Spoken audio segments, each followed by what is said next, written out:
Parliament for Infansiman, Dr. Prince Ebenezer Ahin, has apologized to the council after he was restricted from accessing communities within the traditional area.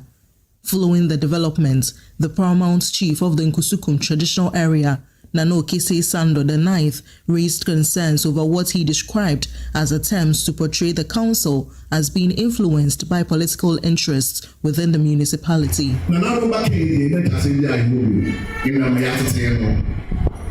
We don't do politics. We speak on our own authority. We thought that after the apology, everything would end. But we have heard the feedback. Our response is that the MCE, Stanley Eric Akwa, has no control over us and doesn't dictate our actions. We made every decision by our own prerogative. Those calling for the MCE to be sacked because he is influencing us should stop. We emphasize to the president not to heed to those calls.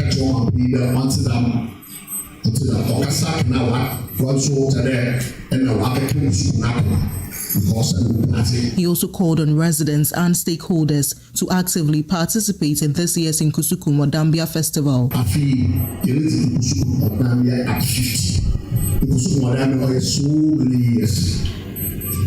is as old as the existence of the Nkusukum Traditional Council. We are celebrating the 50th anniversary of the Nkusukum Odambia Festival. The festival is as old as the existence of the Nkusukum Traditional Council. In the past, there were nothing like festivals, but modernization has made it so. The word festival is of foreign origin that has been adopted.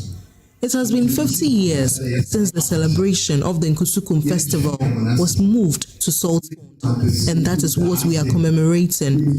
We call on indigents and every Ghanaian to support and participate in this year's celebration to honor the traditional area.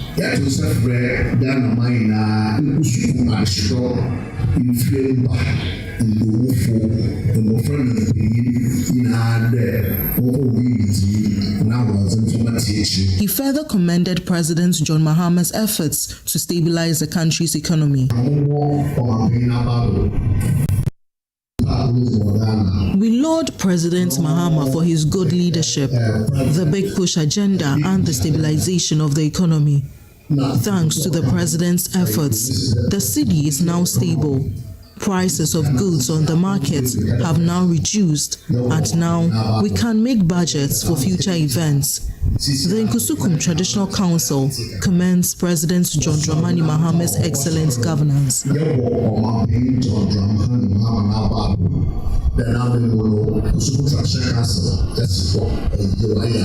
From Nyamwansa, Abigail Lisel Nkrumah reports for Joy News.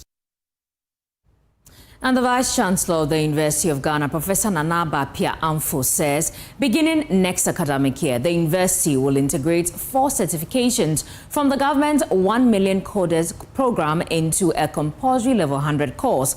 The certifications include AI Essentials, AI Professional, Digital Literacy, and another digital skills certification. Speaking after receiving 2,000 laptops from the Ministry of Communication, Digital Technology and Innovations, Professor Amfo said the laptops are critical to the rollout of the program as they will enable students to complete practical exercises, access online learning platforms, and also undertake certification assessments. There's more in the following report.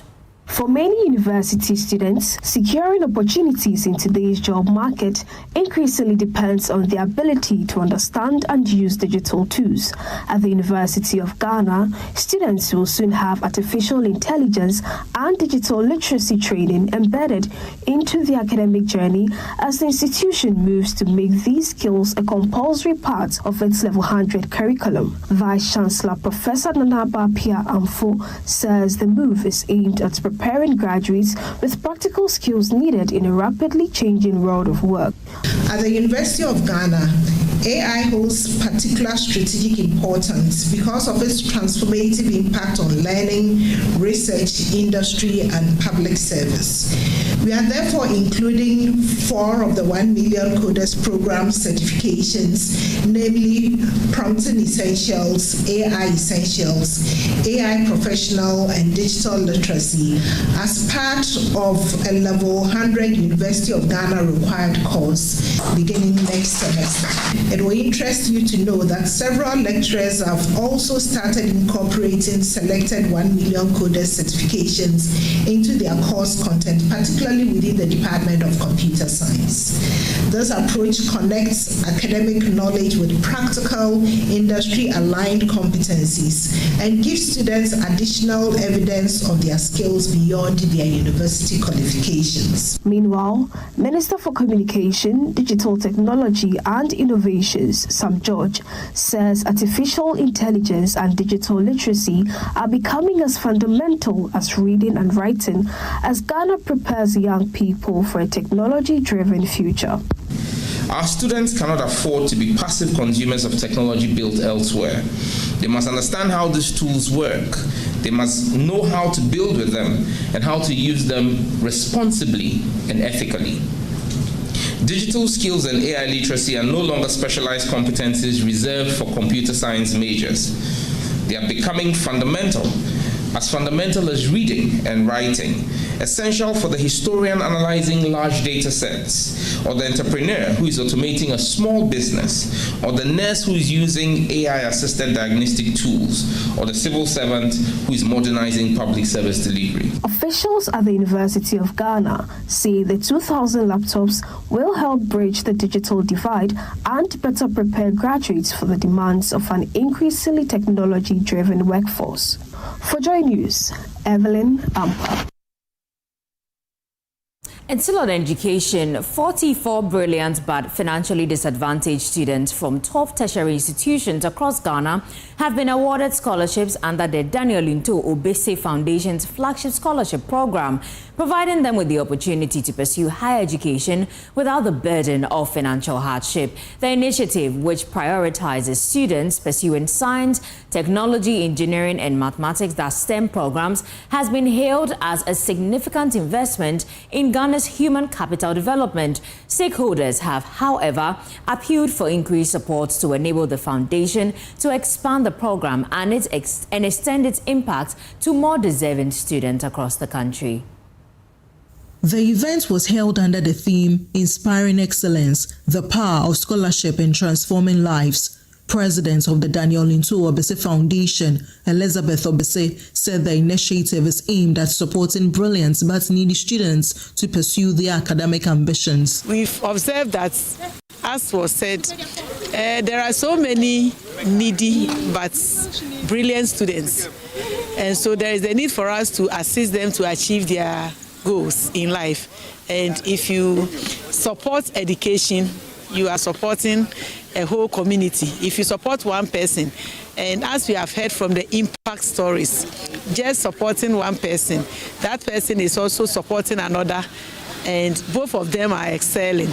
And so we believe that we need the support of everyone, the media to assist us to also let the whole world to get to know that we have a very robust system. We are calling on the general public and institutions, they should come and support us. Chairman of the Foundation Scholarship Committee, George Amfo-Antiri, noted that the scholarship scheme complements government's efforts to promote STEM education. In terms of STEM education, the foundation is very much aligned to what the nation is heading all of us towards. So out of the 44 that we awarded, a whopping 37 of them can be found in STEM education, with only 7 in non-STEM education. That is about 84% in favor of STEM education. Chairman for the occasion and librarian at the University of Cape Coast, Dr. Mark Anthony Kobina, appealed for stakeholder support so that more deserving students can benefit from the initiative. We need to support the organization because what they are doing is a good cause. So I really want to reiterate this point that all of us together, let's work hard and support DNOF to continue to do this good work, this charity work that they are doing for motherland Ghana. This is just the initiative of one family. How many women who honor their husband even in death this way? But God bless you. Even in death, she's still honoring her husband. And I think we should all support this initiative. One of the beneficiaries, Dutu George Jr., also joined the call for increased support to sustain and expand the scholarship program. So growing up, I grew up in a family of 5, but unfortunately my parents passed away and I had to study pharmacy. But there was no means. The financial support wasn't coming from family members. DNOF support has really helped me, and I appeal to all people outside there that they should contribute to DNOF support, because DNOF support is providing help for this entire society. From Cape Coast, Abigail Lisa Nkrumah reports for Joy News.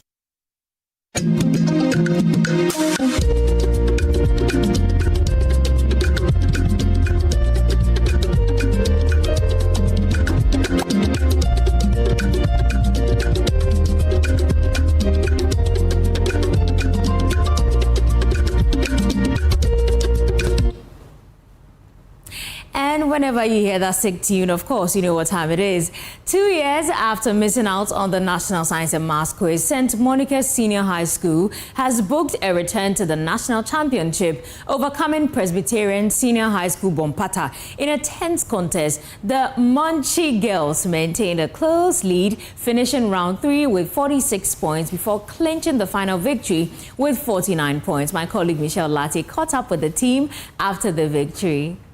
Yeah, let us let our hearts are praising. Follow me where the things are done. Diary and Boda is for our and love for God.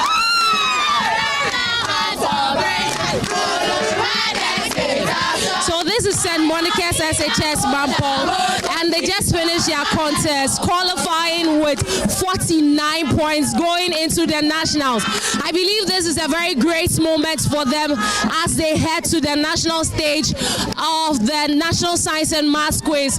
And the next school, that is Presbyterian SHS, came in with 47 points, so just a 2 points difference. Unfortunately for Bojisango SHS, they left here with just 1 point after paying for their deficits. I know that the students are very happy. I've been hearing Muche. Okay. Let me come to you. How are you feeling after your school won this particular race? I'm very excited about this because I've waited for so long. You guys can't even express how I feel. Right now, it's our As your school heads to the nationals, what should we expect from you? Expect nothing but the best. What schools are you looking forward to beating when you go out to the nationals? St. Louis, Asantua, Opokuware, and Prempe. We are waiting for them. You are waiting for them. Why? We are coming with it. Next time we are not coming to Jota.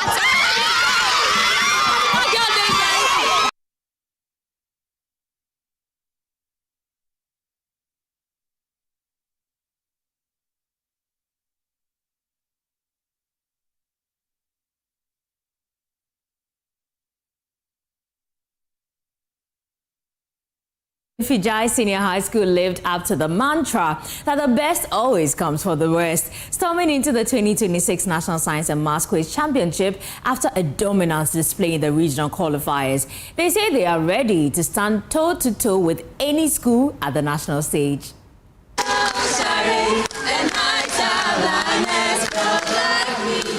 This is the last contest ending the Western Regional Qualifiers of the 2026 National Science and Maths Quiz. Fijai Senior High School, they have been able to secure the 3rd ticket to qualify for the regional level. It's an exciting moment for them. At the beginning of the contest, they were able to establish a comfortable lead with confidence, consistency. They dominated the contest from round 1 to the very last round, which is round 4. How do you feel? I feel so happy. I'm very excited about our school because today we are excelling through thick and thin. Young souls. Young souls. Indeed, we are excelling through thick and thin. Young souls. Was it something you expected? Very much. Our school is the most prestigious school that would ever get this position. And as we have gotten this position, it's a great privilege. How do you also feel about this great win? Oh, I feel excited because my school were ameliorating gradually. Your school was what? Ameliorating, like they were improving better and better. So, looking at their performance from the beginning, were you so impressed? Very impressed because I knew what they can do. I know how my guys are. They are good. So I knew what they were doing. So now you've qualified to the national level. Yes. Which schools are you targeting? Every school, we can compete with them. We have the energy, we have the fame. Yes, we are ready. We are ready for them. What did you say? We are ready for them very much. 100%. Every school. Every school. We are ready for them. Ready to stand every school. Every school. We have the power to stand. What did you say? Boche baba yes, Addis Ababa yes,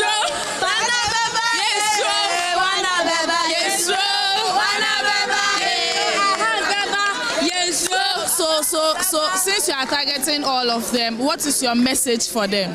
That they should get ready. We are coming. Yes. What do you have? Ultimate power to win them every time. They should toughen themselves because we are coming with the big energy, the massive energy. What did you say? What did you say? What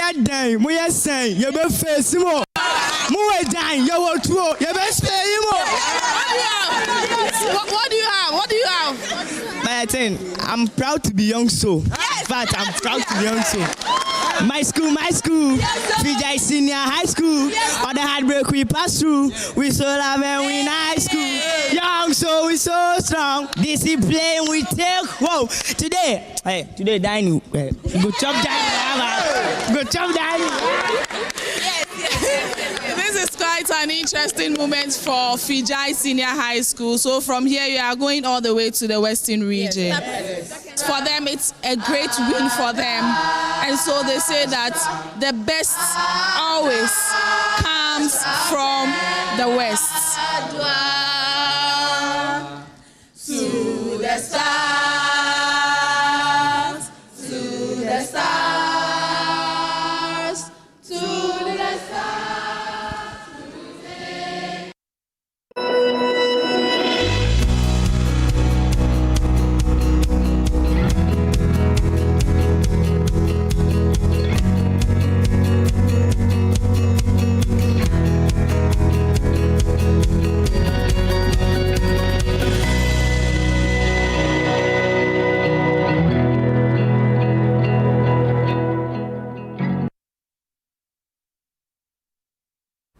Let's do some business now. Ghana has now been moved from high risk of debt distress country to moderate. This was after the IMF staff finalized the assessment on the country's debt sustainability analysis. More in the following report.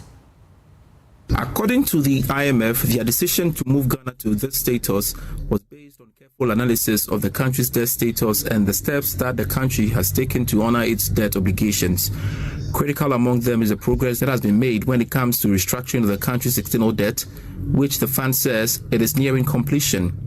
So, for some, this could mean that Ghana is now in the position to pay its debt on time due to the corrective measures that has been implemented under the IMF program over the past 3 years. The development could immediately impact on Ghana's credit ratings with a possible upgrade in the coming months. It could also impact on cost of current loans that government of Ghana is currently servicing. The benefits of this could trickle down to other public and private institutions in the country, especially when it comes to borrowing on the international market. The IMF believes that this progress in the debt numbers will create the needed space to borrow for critical projects and pressing development needs, especially in the area of social spending. But the International Monetary Fund was quick to add that these favorable forecasts will be dependent on improving domestic revenue collections, as well as improving public financial management, enhancing state-owned enterprise oversight, particularly in the energy and cocoa sectors. Also, the Bank of Ghana is urging a shift from simply expanding financial access to building long-term financial security. Head of FinTech and Innovation, Oreku Asare, says despite gains in financial inclusion, many Ghanaians still lack access to savings, affordable credit, insurance and pensions. Speaking at the EcoBank Joy Business Financial Dialogue Series, he said closing these gaps is key to driving inclusive economic growth. This is the financial inclusion gap we must now bridge. Payments and accounts have expanded, indeed, and they have. As I mentioned, at times, one of the figures that I even go through, I mentioned, I need to go back and double check, but they are real. But the products that turn access into lasting financial security have not kept the pace. Savings, responsible credit, insurance, and pensions. Women, informal sector, rural communities, pensions with persons with disability, and micro, small, and medium enterprise remains underserved. A financial system that reaches the majority but leaves the most vulnerable behind cannot yet call itself fully inclusive. And then let me just repeat that part. A financial system that reaches the majority but leaves the most vulnerable behind cannot yet call itself fully inclusive. Ladies and gentlemen, we have a lot of work to do to move from financial inclusion or financial access to financial health. This is not only a question of inclusion, it is a question of growth. Economies become wealthier when savings become investment. Investment becomes enterprise, and enterprise creates jobs. A financial system that mobilizes savings but fails to channel them into productive investment weakens growth and transmission of monetary policy. Financial inclusion is therefore not a social program alongside our mandate. It is part of it, and achieving that outcome will require enabling innovation, delivering impactful financial services, and protecting trusts. That's it for business updates. That's it for AM News. Don't forget that the AM show is sponsored by Palladium Residences. My name is Denisia Pomaide. For more news, please still log on to myjoyonline.com. Up next is sports. A while later, we'll have our news review. Have a very lovely day. I hand you over to Mubarak.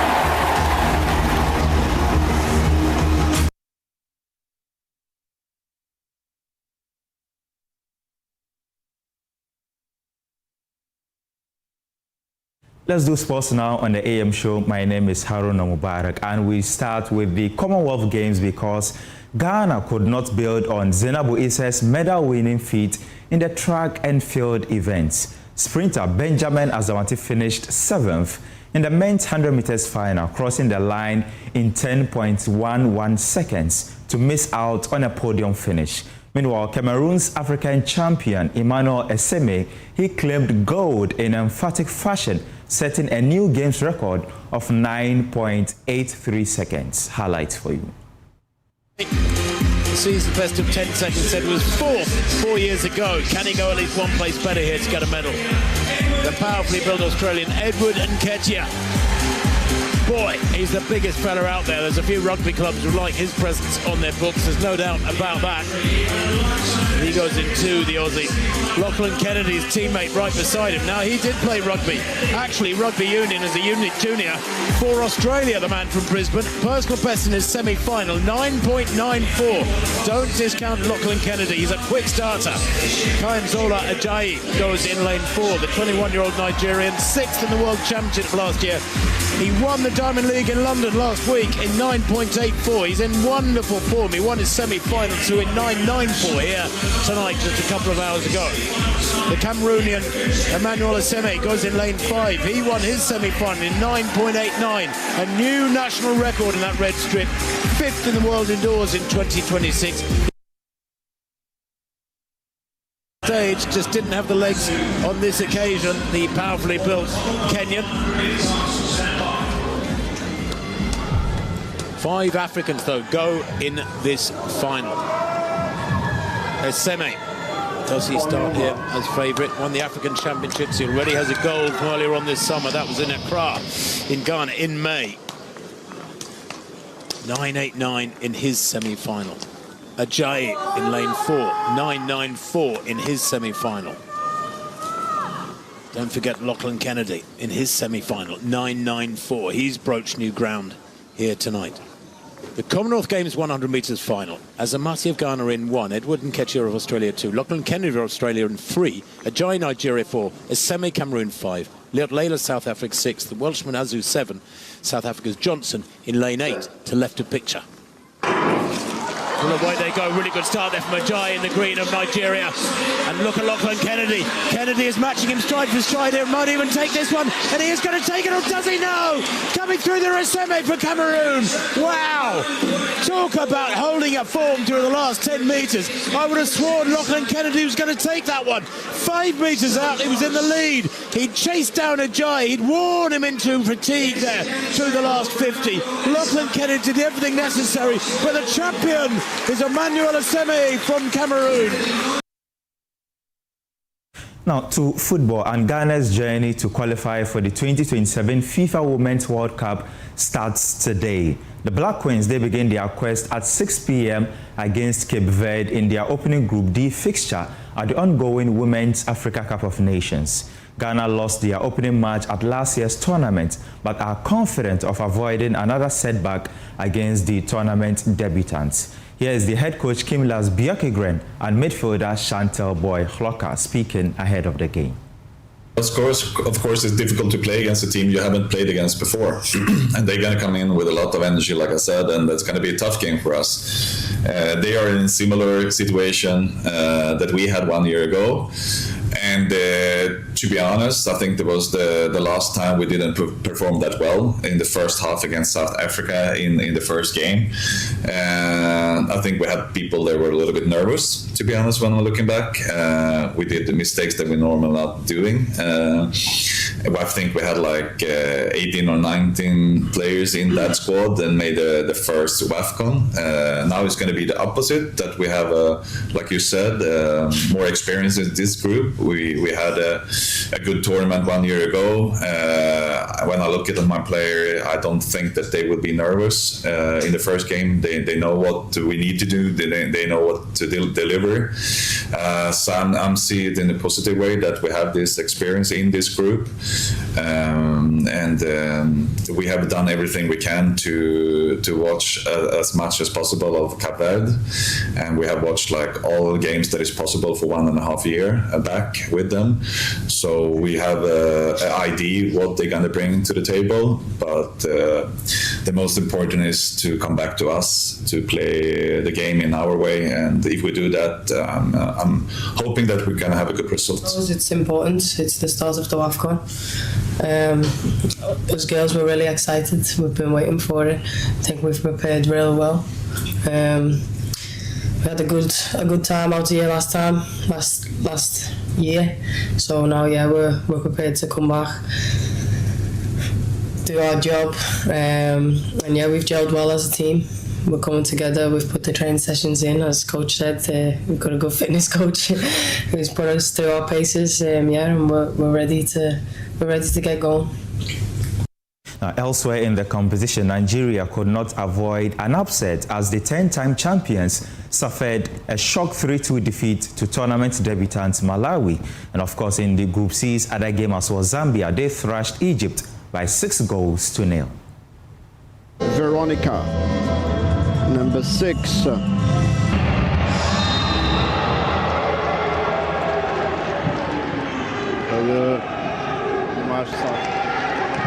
That's free kick. And good opportunity for Nigeria here, but cleared away, and then again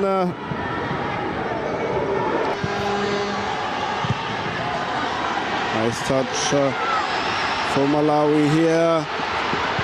Squares it print here by the Malawians, and Temwa is looking for the first goal here, the cross, but easily.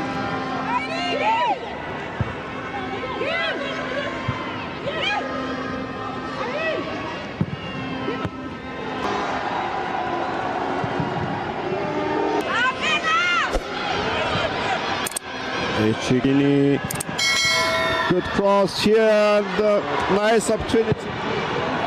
Nice touch here, and probably an opportunity. And it's the first goal! First goal for Malawi!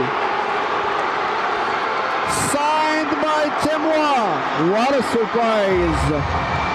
What a surprise tonight! Temwa scores the first. And Malawians are not stopping, and this is an opportunity, and the second goal! Goal for Malawi by Shawinga, the captain of Malawi. This opportunity, Ajibari, and it's 1 for Nigeria, 2 for Malawi. First goal returns to the Malawians. Nice opportunity here.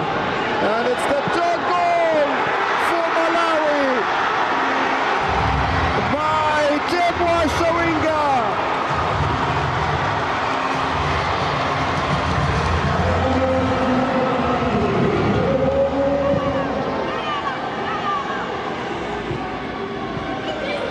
And it's an opportunity here, probably the second goal, yes. And it's the second goal for Nigeria.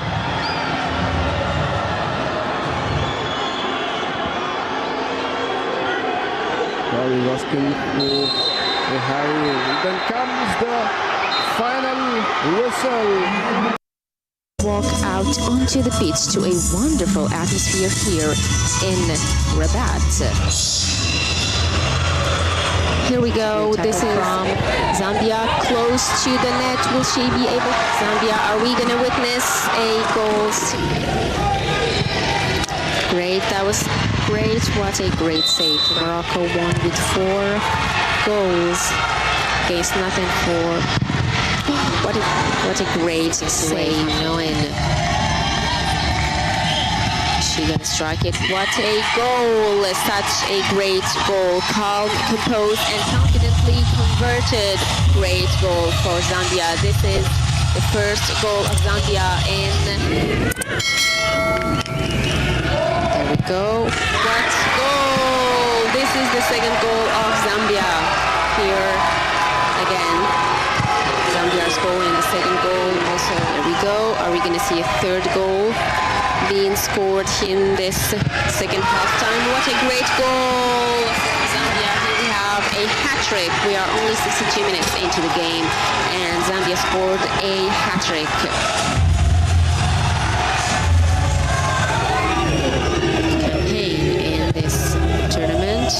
There we go. Great tackle from. Are we going to see a fourth goal? There we go. There's the fourth goal for Zambia. Such a great, organized, calm, and composed play, passes, and tactics from the Zambia side. Then are we going to see fifth record goal? What a great goal from Zambia! As we were saying, such a great performance. That was a great strike from the Zambia players. In fifth goal here in. Here we go again. Closer and closer. Now the attack is flooding forward. This is the sixth goal for Zambia. As we said, such a great performance. Another goal. And this is the game with the most goals. And we're going to see the first goal of Egypt. They're only seconds away from the end of the final whistle. The game is. Europe now, former Real Madrid manager Zinedine Zidane has been confirmed as the new head coach of the France national team. Didier Deschamps, he ended his 14-year spell in charge following France's semi-final exit to Spain at the 2026 FIFA World Cup. Now, Zidane, who is regarded as one of France's greatest players, has signed a contract that will keep him in charge through to 2030 FIFA World Cup qualifiers. Pour moi, c'est juste une continuité, quelque part un rêve. Ce que je peux vous dire, c'est que j'ai eu des propositions pendant ces 4-5 ans où j'ai arrêté pour reprendre un club et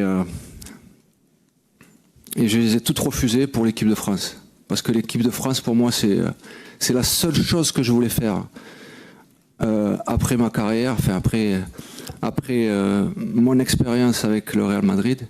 C'était la seule chose que je voulais faire, c'est entraîner cette équipe de France. Je l'ai connue gamin, j'ai commencé minime, j'ai franchi toutes les étapes jusqu'à arriver à la sélection A, qui est le summum. Voilà, il n'y a pas d'autre mot. Aujourd'hui, j'ai l'opportunité d'être le sélectionneur de cette équipe. Et je vais tout donner pour que cette équipe continue à gagner. Well, Zidane's first 2 games in charge of France are away to Turkey in the Nations League and then to Belgium 3 days later.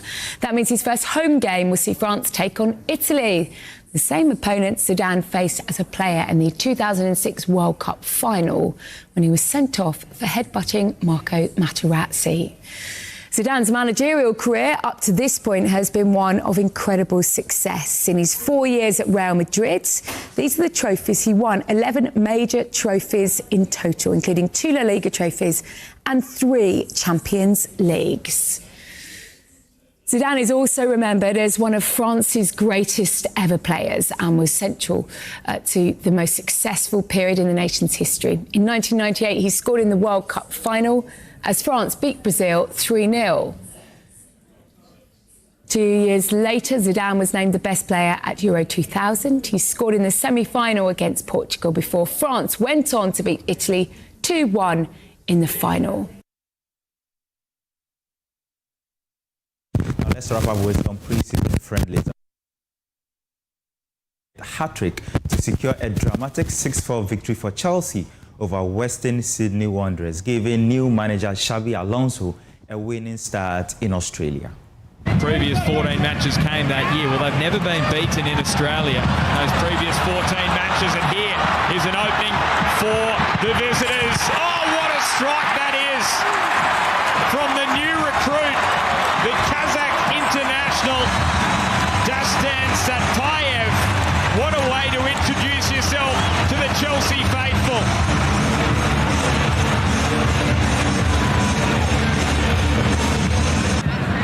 He's got some football under his belt despite having made a first-team appearance for Chelsea. This corner is a decent one. Has it crossed the line? Pantazopoulos is claiming it. Referee says goal. So Western Sydney equalise. Rule that one out. A lot of politics goes on there. Here's Hammond with a chance. Oh, all of a sudden, Western Sydney have taken.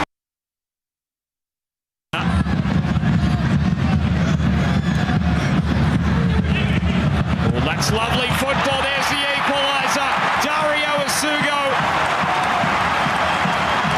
One of the men in this starting side who played in the Premier League last season. He fought. Oh, that is a nice deflection for Western Sydney. Cicluna! Oh, Lux of Fortune!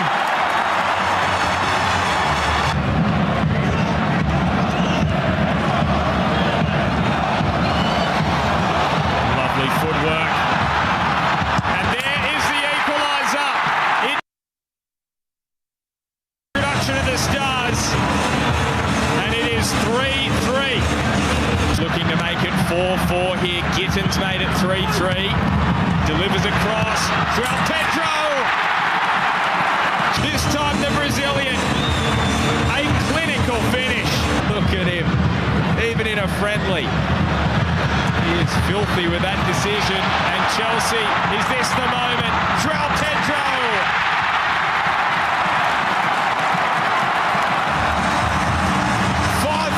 Chelsea and the Brazilian superstar, their leading goal scorer last season, on the double. Accor Stadium. Is there a 6 for Chelsea? Free header at the back post, and it's a scramble. And I reckon João Pedro has forced it over the line for a hat-trick. 6-4 to the Blues. And that's how we wrap up the sports segment on AM Show. My name is Haruna Mubarak, and have a good morning.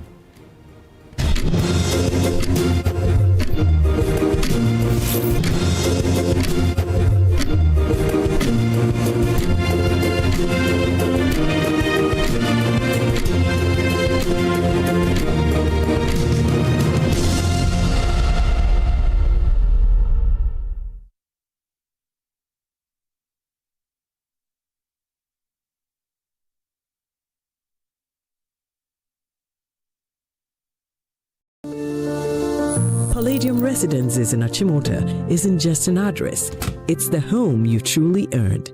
Secure your place with just a 10% deposit and choose from beautifully designed modern apartments or spacious townhouses built for everyday comfort. This is more than a building. It's a vibrant, curated community with a clubhouse, state-of-the-art gym, and an on-site hotel, all at ABC Junction, minutes from Achimota Mall. Enjoy city energy while retreating to your private sanctuary. Call now to reserve your unit and benefit from limited launch incentives, including priority unit selection, executive pricing, and flexible payment options available. Don't miss the chance to pick the best homes. Book your private site visit today. Call 050-9823-424. Palladium Residences. Live smart, invest better.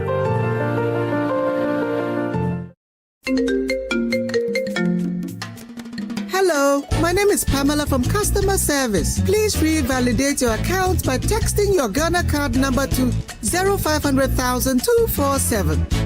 Hey, Abili, wabadim. Madam, give me the numbers behind your ATM card. I'm calling from the head office. An email was delivered across to our customers this morning. Confirm if this is your bank account. 100,100,100. Thanks for sending your bank card details. Send the OTP now to avoid cancellation. EcoBank will never call, email, send an SMS asking for your PIN, OTP, bank card, or Ghana card details. Don't get played. EcoBank, the Pan-African Bank. Hello, please, I'm calling from Customer Experience Center. Palladium Residences in Achimota isn't just an address, it's the home you truly earned. Secure your place with just a 10% deposit and choose from beautifully designed modern apartments or spacious townhouses built for everyday comfort. This is more than a building. It's a vibrant, curated community with a clubhouse, state-of-the-art gym, and an on-site hotel, all at ABC Junction, minutes from Achimota Mall.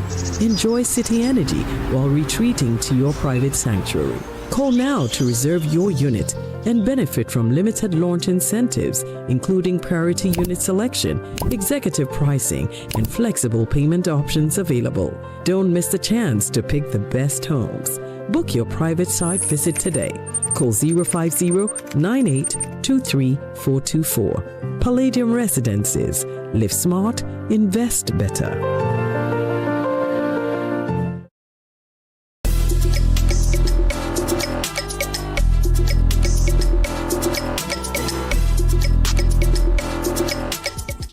Eye bibi ketewa bi na den sakraya ba etoda a ehya ase free baby out.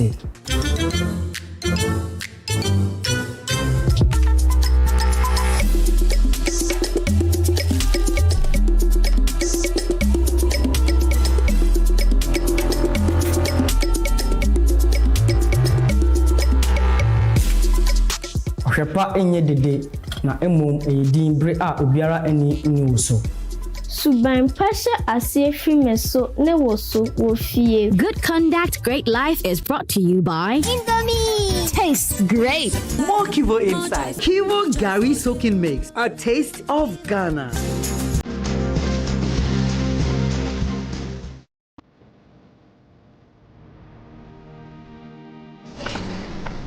Through every stage of life, Let's go. some things simply stay with us. The spirit of never giving up.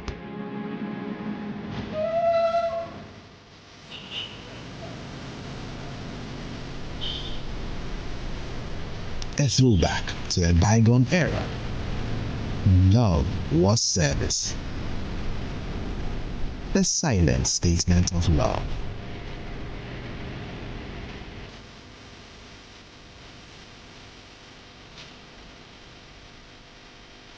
A forceful gesture that deepens bonds, balancing work and life. Every drop refreshes, every sip hydrates, just as it should. I am awake, one for life. Drink water, drink awake. Supporting the National Cardiothoracic Center. This advert. Another week is here on the greatest of all time show. My name is Giovanni Clip, and tonight we're bringing you talent. Contestant number 1, let's bring Emefa. Let's bring. He did it for you. Cut. Oh, there is a leakage.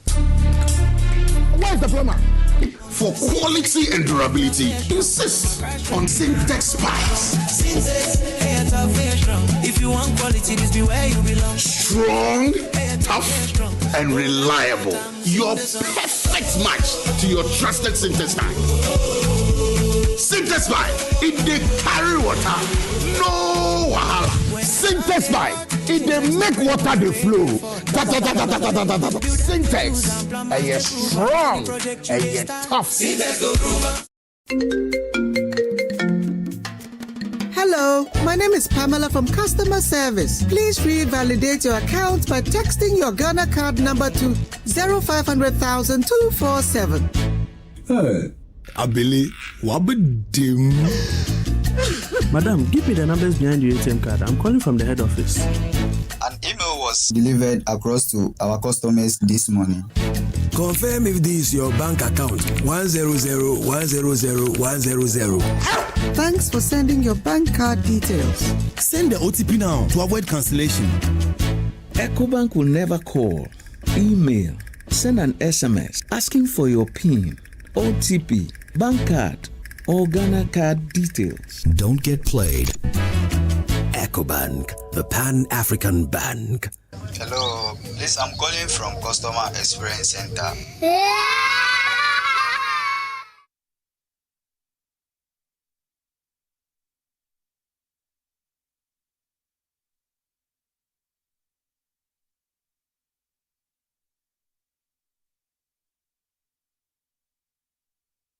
This week on the Career Trail. I believe that the education system is broader beyond science and maths. I actually didn't work even with the course I studied. So I called the current manager, Angel. Yeah. Yeah. So they took me to Angel. So Angel listened to it. I was like, hey, Charlie, this is my boy.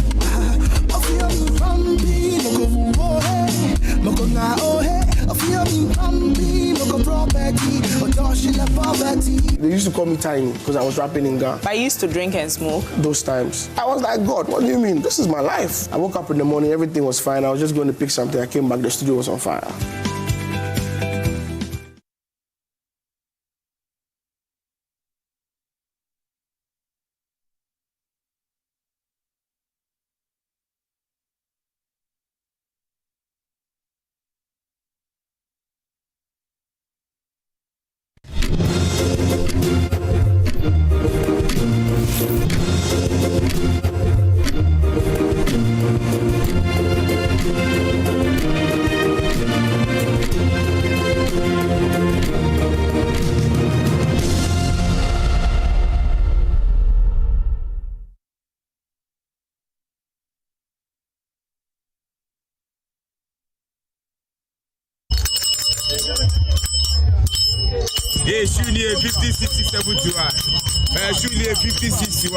Shopping for shoes should not be this difficult. At least, that's what I tell myself every time I step into a shoe market. Today, I'm back at Tema Station, and just like every other visit, I arrive hopeful because somewhere among these hundreds of shoes, there might be a pair that fits.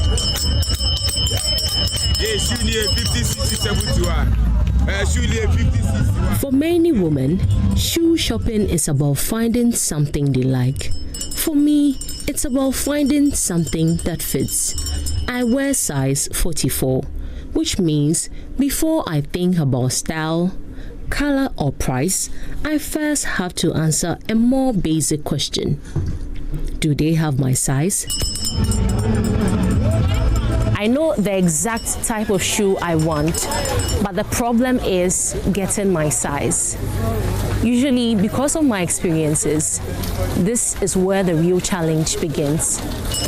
So small.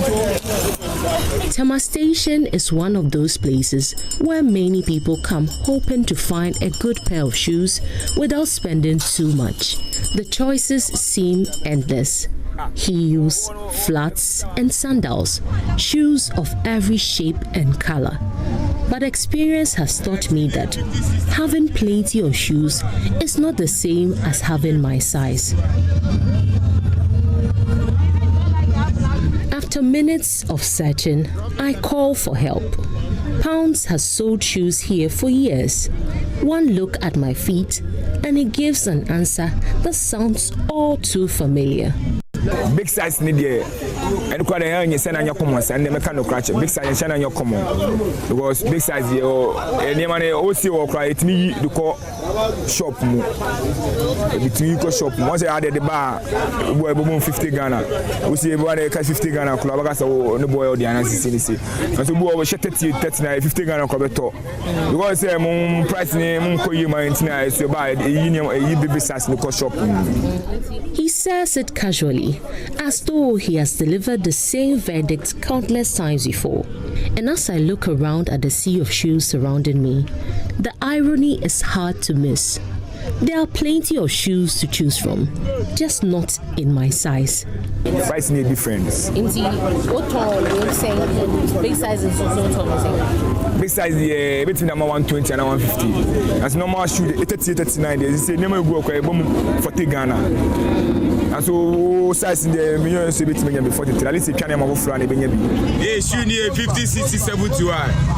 Shoe near 50, 61. Eventually, I leave without buying anything. And unfortunately, this is not unusual. I've learned to laugh about it, but sometimes it gets frustrating. Something as simple as buying a pair of shoes comes with more effort, more time, and sometimes more money than it should. For women with big feet like mine, every shopping time becomes another struggle. The next day, I decide to try my luck elsewhere. This time, I head to one of Accra's biggest shoe boutiques. If there's anywhere I should be able to find my size, surely it is here.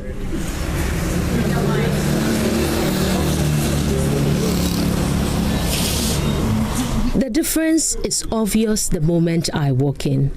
The shoes are neatly arranged, the shop is well stocked, and suddenly the search feels a little less daunting. For the first time all day, I feel confident that I might actually find what I am looking for. Then I begin searching for my size. I spot a red pair and immediately fall in love with it. The color, the design, the heel, everything. I should give this a try.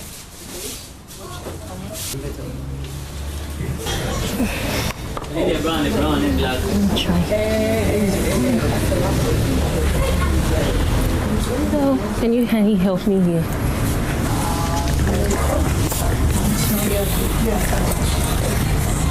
I don't think this fits me. Let me check the size for you. This is 42. This what size you? I wear 44. 44. Yes, but I would have loved this same design. Actually, this design is at 42. That's the biggest size we have so far. Too bad. The disappointment is immediate, not because it was the only shoe in the shop, but because for a moment I thought the search might finally be over. I understand what you are going through. There are so many people who go through this. There are some that were even 52. They come here for their shoes, so you are not the only one. There was a time a customer was just standing by the gate. She didn't get her size, but she couldn't leave. I understand exactly what she means, because when you finally find a shop with beautiful shoes, leaving empty-handed feels like giving up. And sometimes finding your size still doesn't mean finding what you really want. The trendy styles, you can't find them there. But then you can find some people be like, oh, it's okay. But most people will be like, you don't like it. But then they will go for it because it's a plus size. Then Gloria takes me somewhere I wasn't expecting. A separate section reserved for larger sizes. And suddenly, another reality becomes clear. The challenge isn't only finding my size, it is paying for it. Okay, so we can. So this particular stand has the big sizes. It ranges from a size 40 to 45. And the prices are slightly higher than the normal ones. This is because anyone that wears a big size like a 44 will have a larger foot and heavier one. So we make it from a quality materials. Yes, and the prices here are like 500 cedis different from the normal ones, because these ones are 825 cedis and the normal ones are 325 cedis. The smaller sizes, yes. Okay, so from 36 ranging 40 to 40. Sometimes you can get 42 at the smaller sizes, but someone that wears a big size, it will not fit the person. Yes. So those are the price ranges for big sizes. So quite a huge difference. Yes, a huge difference. What do you think is accounted for that? I think it's because of the quality of the shoe. Yes, because they can't just use any normal material for it, because it will get spoiled within some few days. Yes. The difference is significant. What many can buy for a few hundred cedis cost much more in larger sizes. In other words, having bigger feet can be expensive. I have heard all kinds of assumptions about people with larger feet, so I wanted to understand what actually determines foot size. Dr. Lukman Ahmed says the answer is often simpler than people think. One major thing is the genetics or hereditary. So, for example, if your father, your mother has a bigger foot size, it's likely you would also inherit that gene to have a bigger foot size. I think it is not true to say that beyond 42 foot size for a woman, that's abnormal. So it depends on, for an adult woman, what her foot size was already. So if her foot size was already 42, and then all of a sudden she realizes that the size of her foot is beginning to increase. All right, if she's now going to wear 42, it is very tight on her. She has to wear, let's say, 44, 45. Then it may suggest that there's something going on. Yet, despite what the science says, I still find myself having to explain something that really needs no explanation. Sometimes it comes as a joke. Other times it comes as a comment or simply the look of surprise on someone's face when I ask for a size many people don't expect a woman to wear. You think that, okay, everybody thinks the sizes, shoe sizes about maybe 38, 30 is normal, and you are having, let's say, 42. So if that is so worrying to you and it is disturbing your peace of mind, you think that when you go to a place and people are buying shoes and you say that your size is 43, 45, you'll be looked in a certain way as though you are abnormal. obviously it may have some negative impact on the woman. Over time, you learn to brush off the comments and laugh along with the jokes.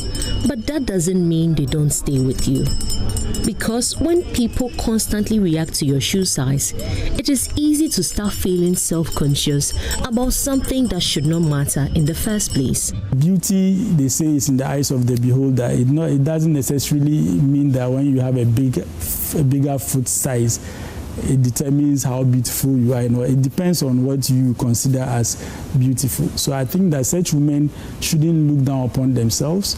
Rather, if they think that they were having a certain foot size and suddenly it has become bigger, then they should come to the hospital and we'll check them out and see whether there is any explanation medically for such a sudden increase. And if there is, we can always give medication or solve it. After all this, I still haven't answered the question I came here with. Did I find the perfect pair of shoes? Maybe. But if this journey has taught me anything, it is that there's nothing unusual about my feet. The challenge was never my size. It was finding a world that makes room for it. Michelle Lati, Joy News, Accra.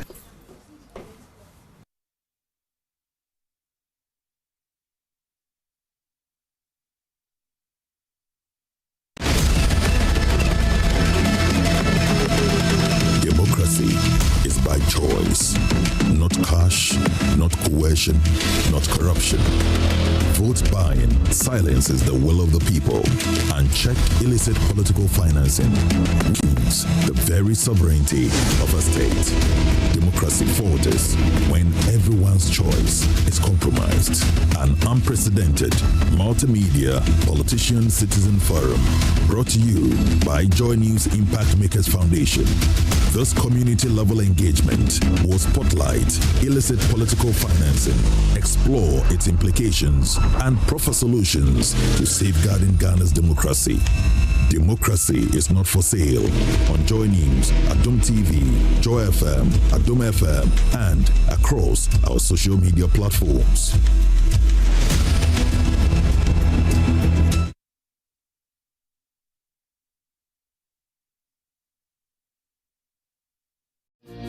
Good day, fellow Ghanaians.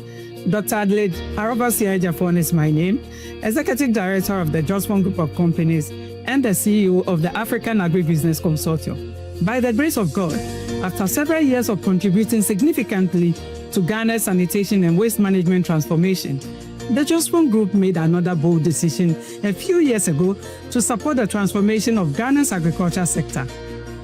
As we became more involved in the agriculture sector, we realized that although Ghana has enormous agricultural potential, transforming the sector would require the active participation of a new generation of skilled and passionate young people. That is why, in partnership with the People's Friendship University of Russia, Rodin University, we sponsored 118 young Ghanaians to pursue postgraduate studies in agriculture and environmental sciences. Our goal was to prepare young professionals who will help drive Ghana's agricultural transformation. In about 2 weeks' time, these graduates will return home. They are coming back with knowledge, skills, and fresh ideas, and we are proud to welcome them home. I believe their success will not only benefit as individuals, but will also contribute to the growth of our agriculture sector and the development of our country.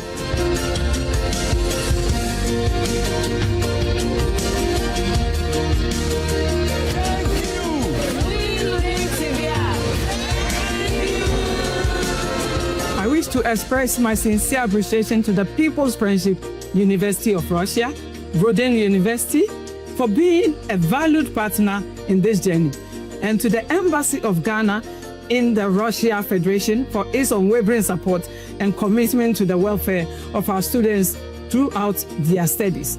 Thank you very much. God bless you, and God bless our homeland, Ghana.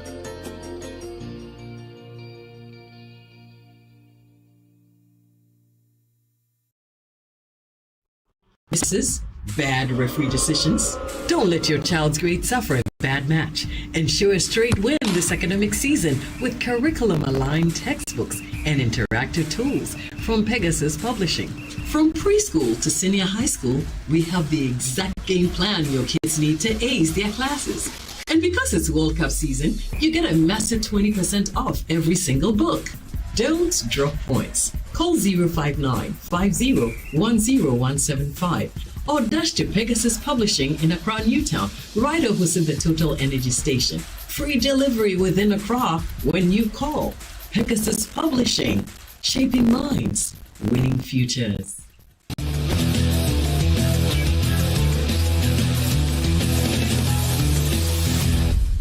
Zuera Mohammed Ibrahima, the Honorable Member of Parliament for the good people of the Salaga South constituency. My constituency in Salaga South, you know how far we've traveled. We traveled this path together, and you know me better. And I know you can go anywhere in this world, thump your chest and say, our Member of Parliament's democracy is not for sale. She's never sold it and she will never sell it.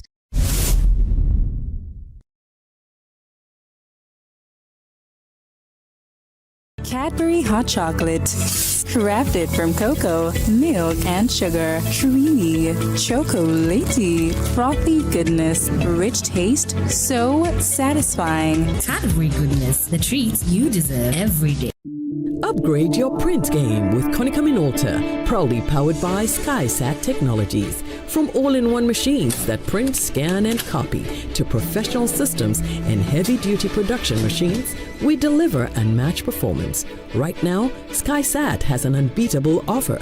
1 entire year of free servicing on all Konica Minolta machines. That's 12 months of expert maintenance for new and existing customers. Visit our new VIP Print Center at Pegasus Place, Airport Residential Area for a live demonstration. Call us on 050-164-5180 or 0302-798-829. Again, it's 050-164-5180 or 0302-798-829. SkySat Technologies. Performance that delivers every time.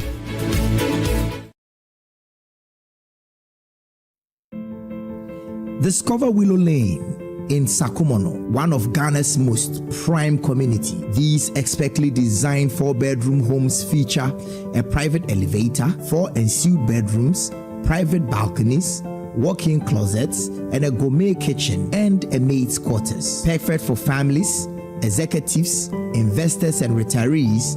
Our community offers a swimming pool, playground, and 3-tier security for your peace of mind. Experience the ultimate in comfort, convenience, and community here at Willow Lane, Sakumon. Visit waylead.org or call 0240-111119 or 0308-040500 to book your tour today.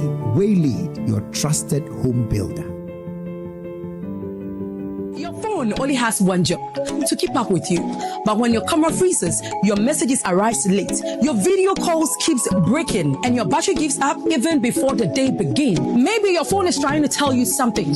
Maybe it's time to get something better. Purchase the phone that keeps up with you during CompuGhana's Mobile Prime Week, the biggest mobile phone festival where top brands meet best prices. From the 27th of July to the 9th of August, enjoy exciting discounts on smartphones from Samsung, Tecno, Infinix, Itel, Vivo, Xiaomi, Huawei, Hotwave, and Doji, plus amazing gifts. CompuGhana has the right choice for you. Visit any CompuGhana showroom or shop online at CompuGhana.com. Call us on 0302-752020 or WhatsApp us on 0243-143-143. Mobile Prime Week, the biggest mobile phones festival. Top brands, best prices. CompuGhana, passion for technology.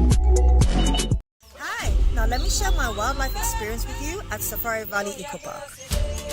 Welcome to Safari Valley Eco Park. Our electric shuttle pulled up, and in no time, our tour began. We were surrounded by wildlife from the moment we entered the Eco Park. We were greeted by experienced tour guides who took us through orientation and how to better enjoy the experience.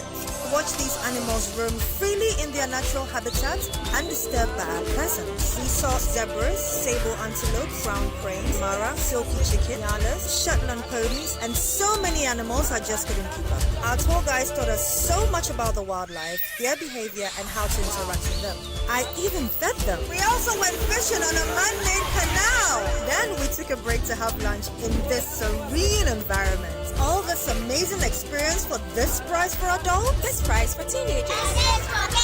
It's a bargain. As the sun began to set, it was time to go back home, but not before dinner by the campfire. It has been a thrill of a lifetime, and I can't wait till my next visit. Safari Valley Eco Park, bringing you closer to nature.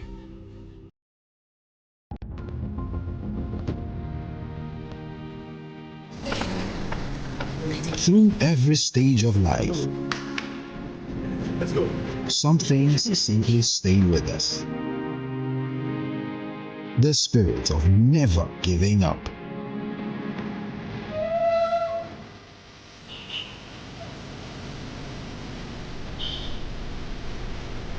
A throwback to a bygone era. Love was service. The silent statement of love.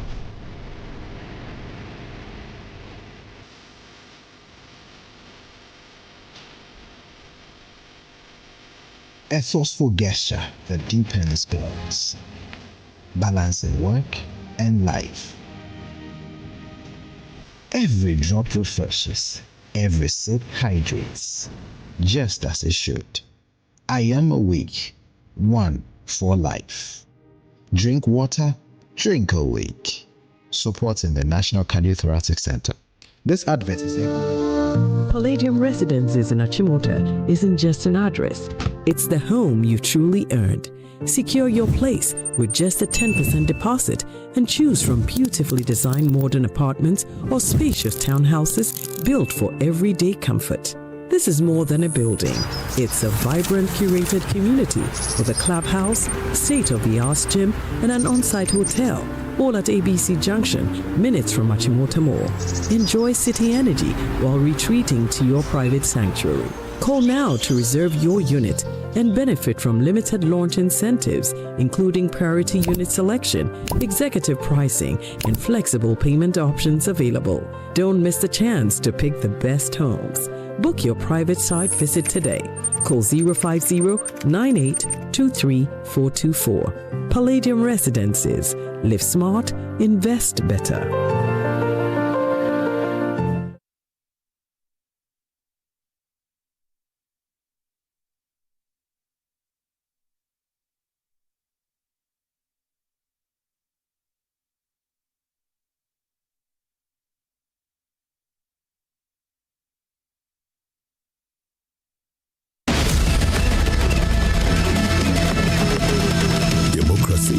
Is by choice, not cash, not coercion, not corruption. Vote buying silences the will of the people, and check illicit political financing weakens the very sovereignty of a state. Democracy falters when everyone's choice is compromised.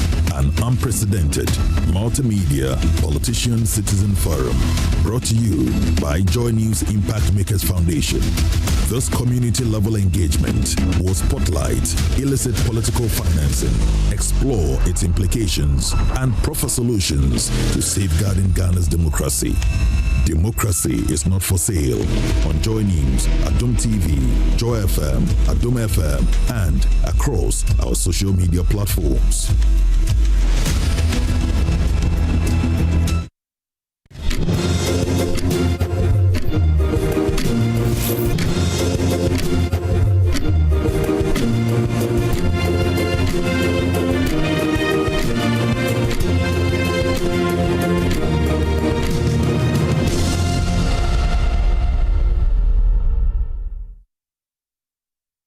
businesses say digital banking has become central to their daily operations, replacing frequent trips to banking halls with instant payments, salary processing, and customer transactions. CEO of Aweyame, operators of Memo shopping malls across the country, Mercy Adochim, says her business is increasingly relying on mobile banking to process salaries, supplier payments, and customer transactions, significantly reducing the need for physical banking. We use mobile banking a lot in the office because it makes work easier, faster.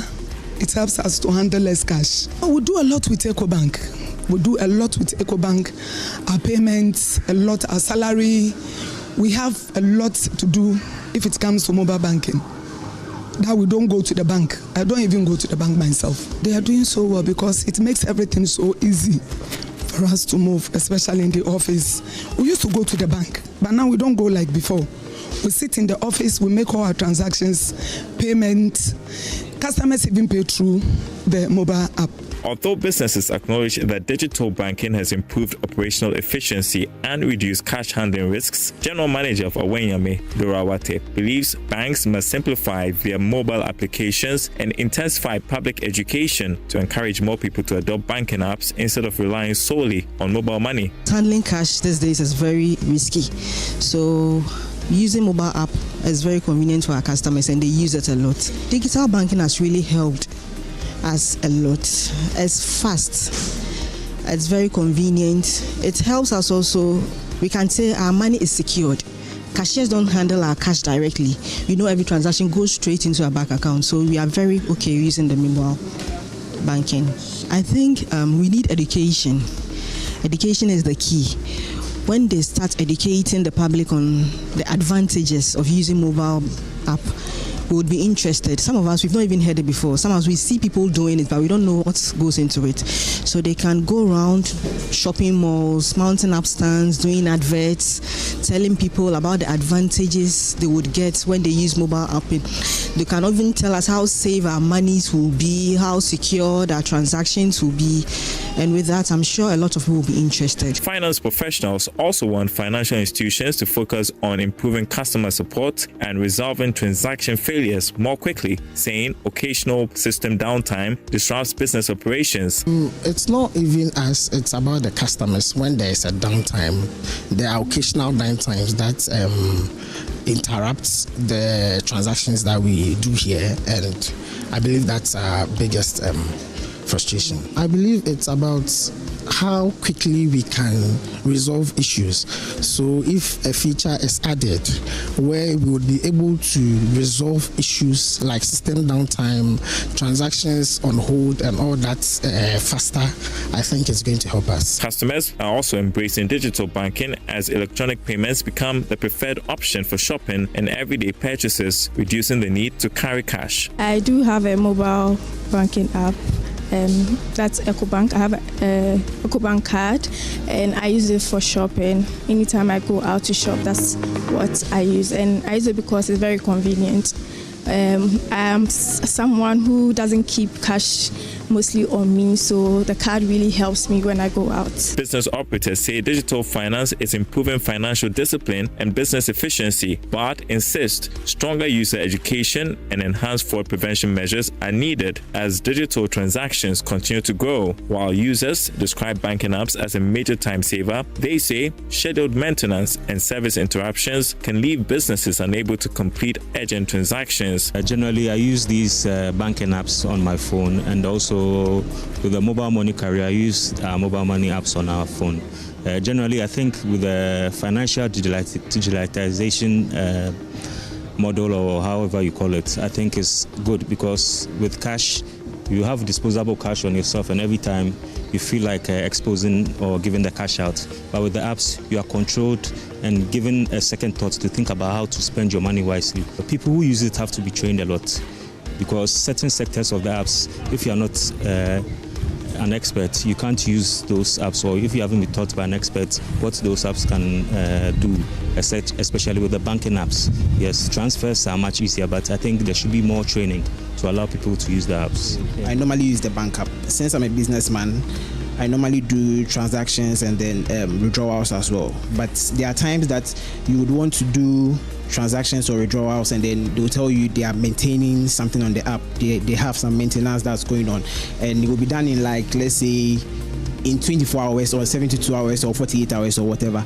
and then you'll be stranded because you have no other option to, like, make your transactions or your deposits. So, like, that's the only challenge I face when I use the bank app. I find it very, very convenient. It's okay. I mean, it's fine because it has saved us a lot of stress, because at first you have to, like, walk to the bank, queue up, be in a long queue before you get your transactions done or your deposits done. But since the bank apps came, or these financial apps came, it has saved us a lot of time. So I think it's very, very convenient. Some users also say digital payments have become part of their daily lives. Although network challenges occasionally interrupt transactions, they believe continuous public awareness has helped reduce fraud. To me, it's easy and reliable, because sometimes if you holding cash on you, you might maybe misplace it and stuff. Sometimes if the network is bad, that's the only challenges that I normally face. But apart from that, everything is fine. I've been educated about the what was the name? This mobile money app fraud and stuff. So I know a lot about it. So I'm very conscious whenever I'm doing my transactions. So I don't have any challenges with that. Ever since I was introduced to these things, I think it has helped me a lot. So since then, I don't intend to do any transaction with cash or whatever. Businesses and consumers are calling on banks to improve service reliability, simplify digital platforms, strengthen cybersecurity, and expand public education to accelerate financial inclusion and support economic growth.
Hi, are you okay? Because the whole Ghana is off. I hope you're fine. Yeah? Well, not the whole Ghana, some parts. Well, the whole Ghana. Anna, the whole Ghana. Anna, well, good morning. Thank you for tuning in. Time now to review the news. Let's start with the weather.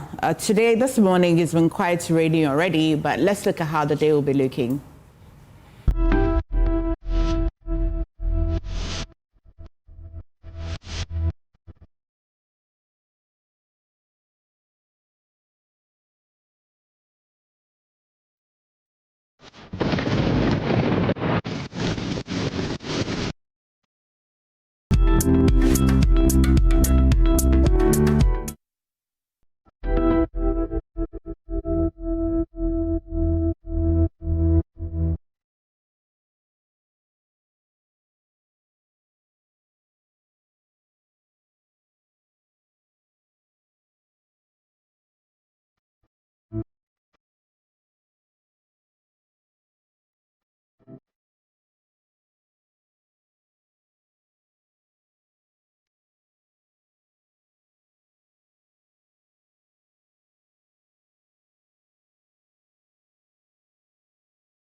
so that you're well informed and you know how the day would go. The AM News Review is sponsored by Syntex Pipes and Pegasus Publishing. This morning we're joined by Kojo, Executive Director of Inkstep and member of the NPP Communications team. There's something I'm very sure of. He would definitely say good morning to Dr. Baumia. Yeah. Well, Akosua is Director of Field Operations for the United Party. I also have Honorable Mohammed Issa Baktalia, his MP for Sisala East and board member of TOR. Victoria Bright as well is former legal advisor to the former president, Akufo, and she is an entrepreneur and a practicing lawyer. Ladies and gentlemen, thank you so much for joining us this morning. It's been a rainy morning. I hope you're all well. You got here safe, thank God. But how did you survive? Do you have a light, Kojo? No, we don't. Vicky, light? No, our area is also off. Director, light? Yeah, no light. No light. Honorable light? No light. Wow, so how do you all get to iron your clothes? They're so like well ironed. You have a generator. Okay. We all have generators. No, I don't have it. We all have. You see, stop this socialist agenda. You have a generator, my brother. You see, this champagne socialist thing. They have. He has. No, you know the problem. You see, look. You know the problem. You know the problem. I knew he was going to say that. You know why? Because his people in Sisala are watching him. In Sisala, most of them probably don't have generators. So if the MP has a generator, then he has to provide generators for people. You can tell the people you have a generator. Are you paid well enough to have a generator? No, yes. For me, he say yes. I think that I've prepared for today, not because I have a generator, no. So I don't have a generator. My neighbors know. You know how bad it is for MP? Yes. I won't mention the name, but there is an MP in Kumasi, Ashanti region. Yes. He had a generator. Yeah. But in his whole area, if the light goes off and he puts on his generator, he'll be the only one with light in the area. And that's not coming out. So he doesn't put on his generator so that the people in the area will not see that, the MP's light. That's a capitalist MP. No, but the point is that why? You have a generator, you have a generator. I bought a generator. So everybody has a generator. You have a generator. Kojo,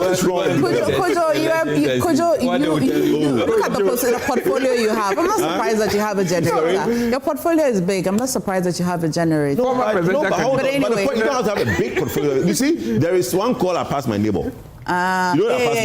Small and yes, you can buy that one. You can buy that past my neighbor. Okay. You don't have to have I don't know, but share with us. How is your area? Share with us on our social media platforms. Are you okay? Are you okay? Let me know. Plus, it's been drizzling as well this morning. I'd like to engage with you. So send me all of your comments. How is your area looking? Did it go and did it come back and all of that? Gridco, however, has put up a statement. I'll pull that up and I'll read it to you. If you don't know why, they've been explaining why they blackout, but that is the statement. So let me just read that to you quickly. So Gridco wishes to inform the general public that the National Interconnected Transmission System experienced power system disturbance at approximately 3:11 a.m. on Wednesday, 29 July 2026. The disturbance resulted in the simultaneous tripping of some generating plants across the national power system, leading to interruption of electricity supply. Gridco has activated its established system restoration procedures. Our engineers and system operators are working continuously in close collaboration with power sector stakeholders to restore power within the shortest time possible without compromising safety. At the same time, a comprehensive technical investigation has commenced to determine the precise cause of this system event. Gridco sincerely apologizes for the inconveniences, and you know how the concluding part with you can always imagine, and that's the statement. But if you don't understand the statement, because for me the first part is a bit technical. Kojo, what's Gridco simply? What are they simply saying? Okay, so basically what's happening is that the grid operates on a frequency of 50 hertz. So the demand and the supply has to balance. So the amount of power being put on the grid and the amount of power being demanded from the grid has to be the same so that it maintains a frequency of 50 hertz. Now, if there is more demand on the grid, and like the statement said, some of the generating plant tripped. When it trips, it means it will automatically shut itself off to protect the entire plant. It means that at that point, the amount of power being put on the grid will be less than what is being demanded on the grid from us. So the entire system, that's where it says the interconnected transmission system, which is the entire grid, will collapse. And when it collapses, the best thing to do is for GridCo to bring it to zero and then bring it up gradually. So I think what they are doing now is so that, because you see, in the midst of all this, you need to protect the infrastructure. You don't need to rush it. Yes, it's inconvenience. What I will commend GridCo for is the speed in which they've issued the explanation, so that everybody is not in the dark what is going on. Because I mean, by 4 o'clock, I realized that the lights are gone off. I didn't even see when it went by. By 4, I realized it's off. So the issue I think we should all be looking out for is how quickly the problem can be resolved. Which means that if this problem is resolved and there's still more demand, it can trip. Okay, so you remember when, I think, was it when Napo took over? We had a similar incident around that first 3 months of Napo's administration. There was a problem in the Bekwai area, and the whole system, the entire system went down.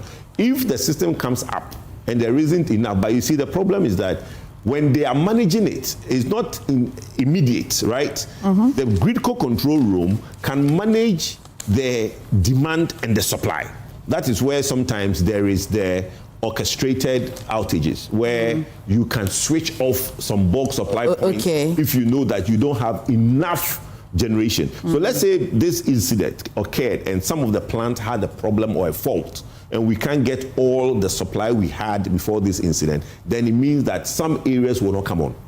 Okay. You understand? Yeah. So if the demand is there, then everybody will come on, and the supply will be put on the grid to meet the demand. Okay. If not the case, then some people will still be off until we have enough supply to bring them on. So are you okay? Do you understand why we're in this now? At least Kojo has been able to break it down for you. But Vicky, Director, Honorable, are you okay with this explanation? Would you let GridCo off this? Oh, yeah. You know, when the expert as well. It's the way Vicky is looking at them for me. The point is that when Kojo wears his professional cap, Ghanaians admire him. Clearly. Yeah. Don't you admire what he Yeah, let's leave it to them. I want to read your comments. Ghanaians admire when he wears professional. But let's get from We all admire. You admire me. Are you getting But when you get to a point, what I don't understand is I want to hear Vicky on the same. this. Let me No. It's the same Kojopoku. Yes. Who either gives the professional advice. Yes. And on that same Kojopoku, yes, give the political advice. So we should but take it. Who would discriminate and gradually come after the Kojopoku, the politician, but admire the Kojopoku. We love the professional. We choose what we like. Vicky, it matters to me what Vicky thinks. Vicky, GridCo's explanation could just break down. I think it's a reasonable explanation because we would all be wondering why, but what I think obviously we all want power to be restored as soon as possible, but it shouldn't end there because, tripping that cascades into a nationwide outrage is something that we have to be careful of because Kojo can correct me if I'm wrong, but I think modern grids should be designed in a way that minimizes cascading failures, if you like, so that it's compartmentalized rather than, because I heard someone talking on radio today about this saying bui and, bong and, I mean, literally everywhere. So I think in this modern age, grids are designed or can be designed in a way to make sure we don't have this kind of blanket darkness. So a small correction. The shutting down of the other plants is on the instructions of GridCo. It's not that. So it didn't trip. No. Some tripped. Some tripped. And when some tripped and there's imbalance, the best way to do it is to go to zero. Right. So you tell everybody to shut down. So it's not the system that shuts everybody down. But the best way to basically goes to zero and come up so that you now match the demand and supply at any point in time, keeping your eye on the 50 hertz, the frequency. That's the best way to do it. If you don't do it, to protect the infrastructure. Yeah. Okay. If not, well, if you're lucky to have a generator like Kojo and you're watching us, tell your friends that we're streaming so you can watch us on your phone. On your phone. Or anything. Okay, you don't want to miss out. If you have data.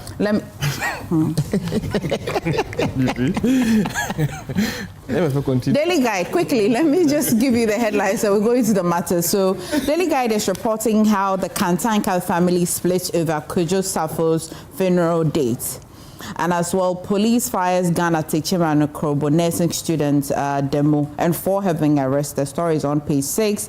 A media budget review debate. The 30 billion Ghana cedi project unexecuted. A minority has been drawing the country's attention to that. In an announcement by the Chief Justice, it says that courts to be automated nationwide. As well, look out for this pastor, Yao Bonso Kwating, who has been arrested for fraud and sharing nudes. Is on page 6 of the Daily Guide this morning. Pastor? Yes, he's a pastor. The source, they say that they provided a biography of Ordinary Apostle Emeritus Professor Engineer Kojo Safo Kantanka.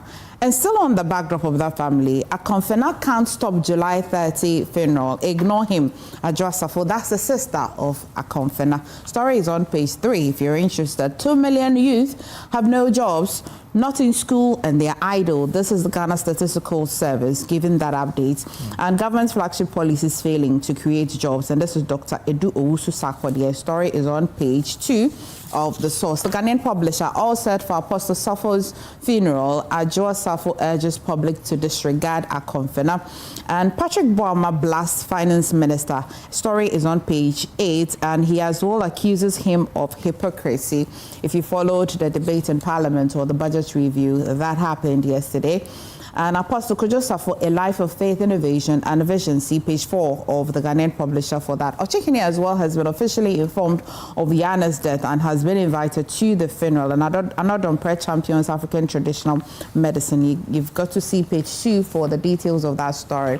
Oh, and the back of the Ghanaian publisher has just as well.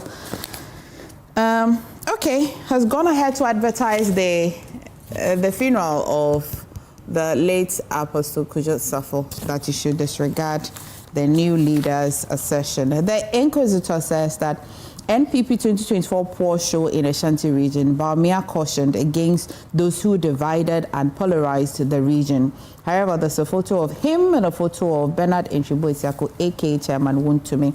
Sir Obama Pokwase writes, independent on trial, the fight for Ghana's anti-corruption soul. It would be an interesting read.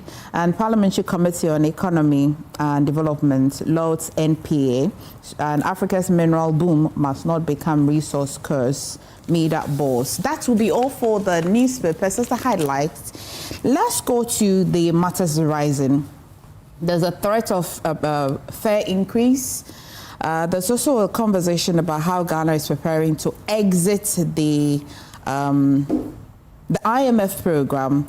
My colleague Ijolaye had just sent me the soft copy of the daily graphic, which I was hoping I can just bring to you, but if I'm unable, let's just make progress. So let's start with the IMF first.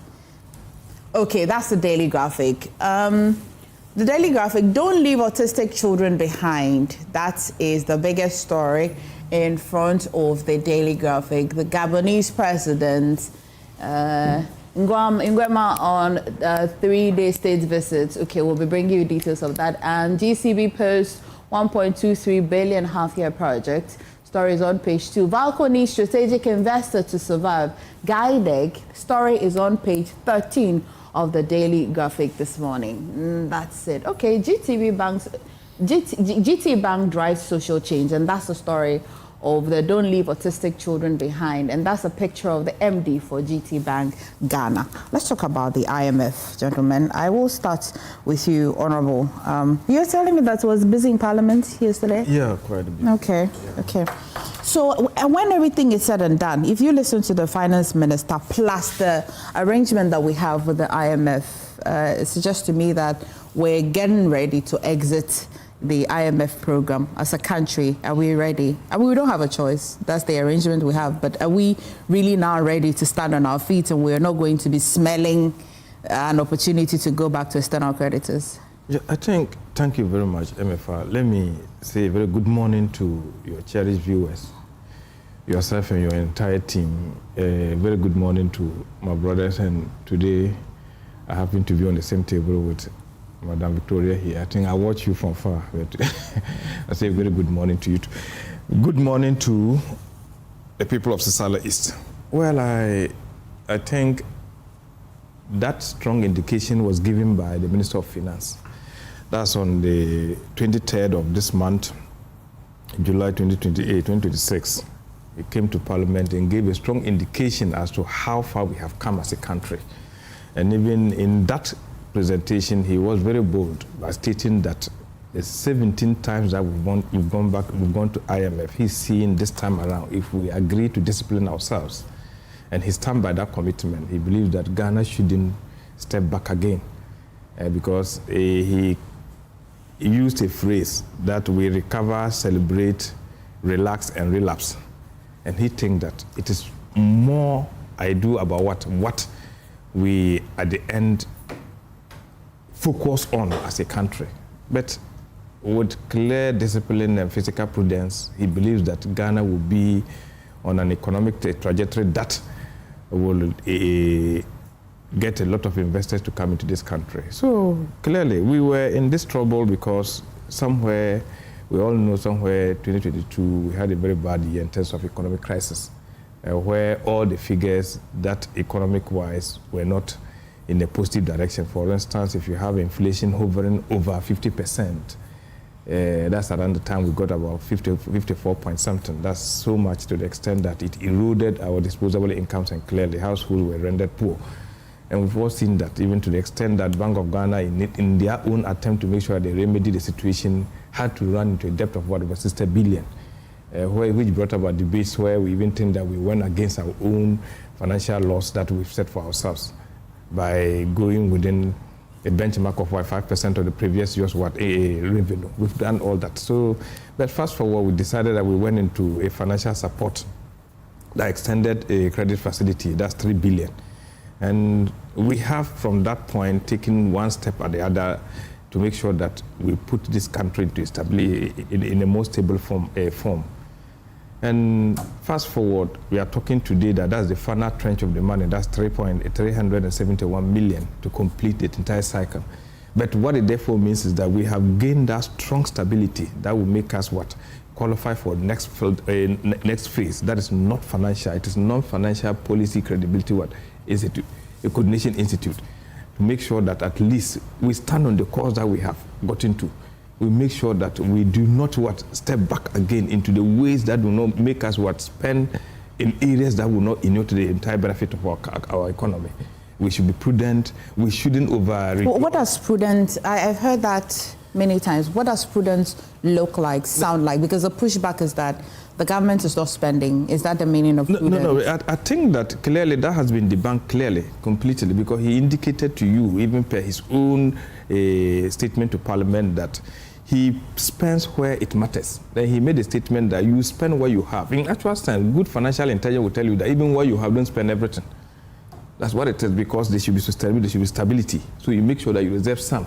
And it has indicated right from the primary balance that he showed, that if we are running a deficit of 2.9%, today it's a surplus of 2.5%. It means that you are actually cutting your coat according to the material you have. And I think that's what he's saying. Let's not get excited.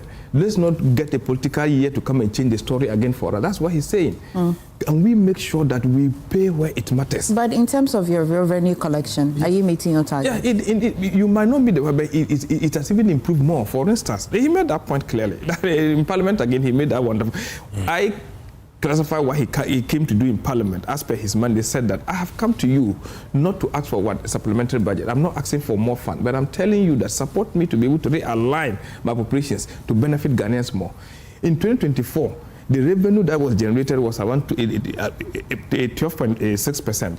I've been able to increase it even with reduction of taxes like e-levy, like the emission tax, betting tax, and many other COVID-19 recovery tax and all that. I've been able to. But your target was not to increase the 2024 one. You set your own target. Yeah, you set targets, but no matter what, you either it's plus or minus.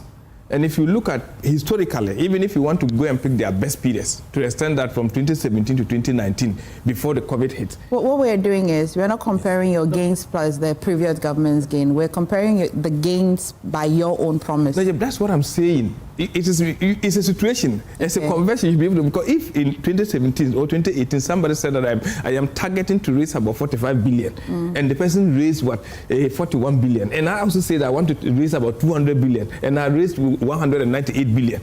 You look at it, am I doing 98% or 10%? That's what I'm simply talking about. And history is very important, because we are building it from a point. If we are not building it, then it means that where are we starting from? So that's why I'm going back there to make you understand that, yes, even though there might be some dip in the actual targets that we've made, but it's also an improvement of 0.5%. Because 2024 was about 12.6%, as against 2025, which is 13.1%. in terms of revenue. So he's been saying that even though I have been able to take off nuisance taxes, lower the tax bracket, I've been able to raise more to the benefit of Ghanaians. And the more I have raised, I've been able to put it at areas that matters. Okay, let me go to Director. Director, this is our exit that's in sight. Do you have genuine fears and genuine concerns as a country? Oh, if I'm to answer the question, a journey of no return, I would say no. No, because we don't know what will happen ahead of us. Are you getting it? But for a government to assure us that we are not going back to IMF, I look at what happened yesterday. Are you getting it? Do you mean like yesterday, or you mean yesterday? Yesterday. When people were saying we are not going to IMF, the whole president will say we are not going. Then in less than 1 week, we are there. We were there. It's something that we all need to be careful about. So for me, I think the finance minister, so far so good. He has done well.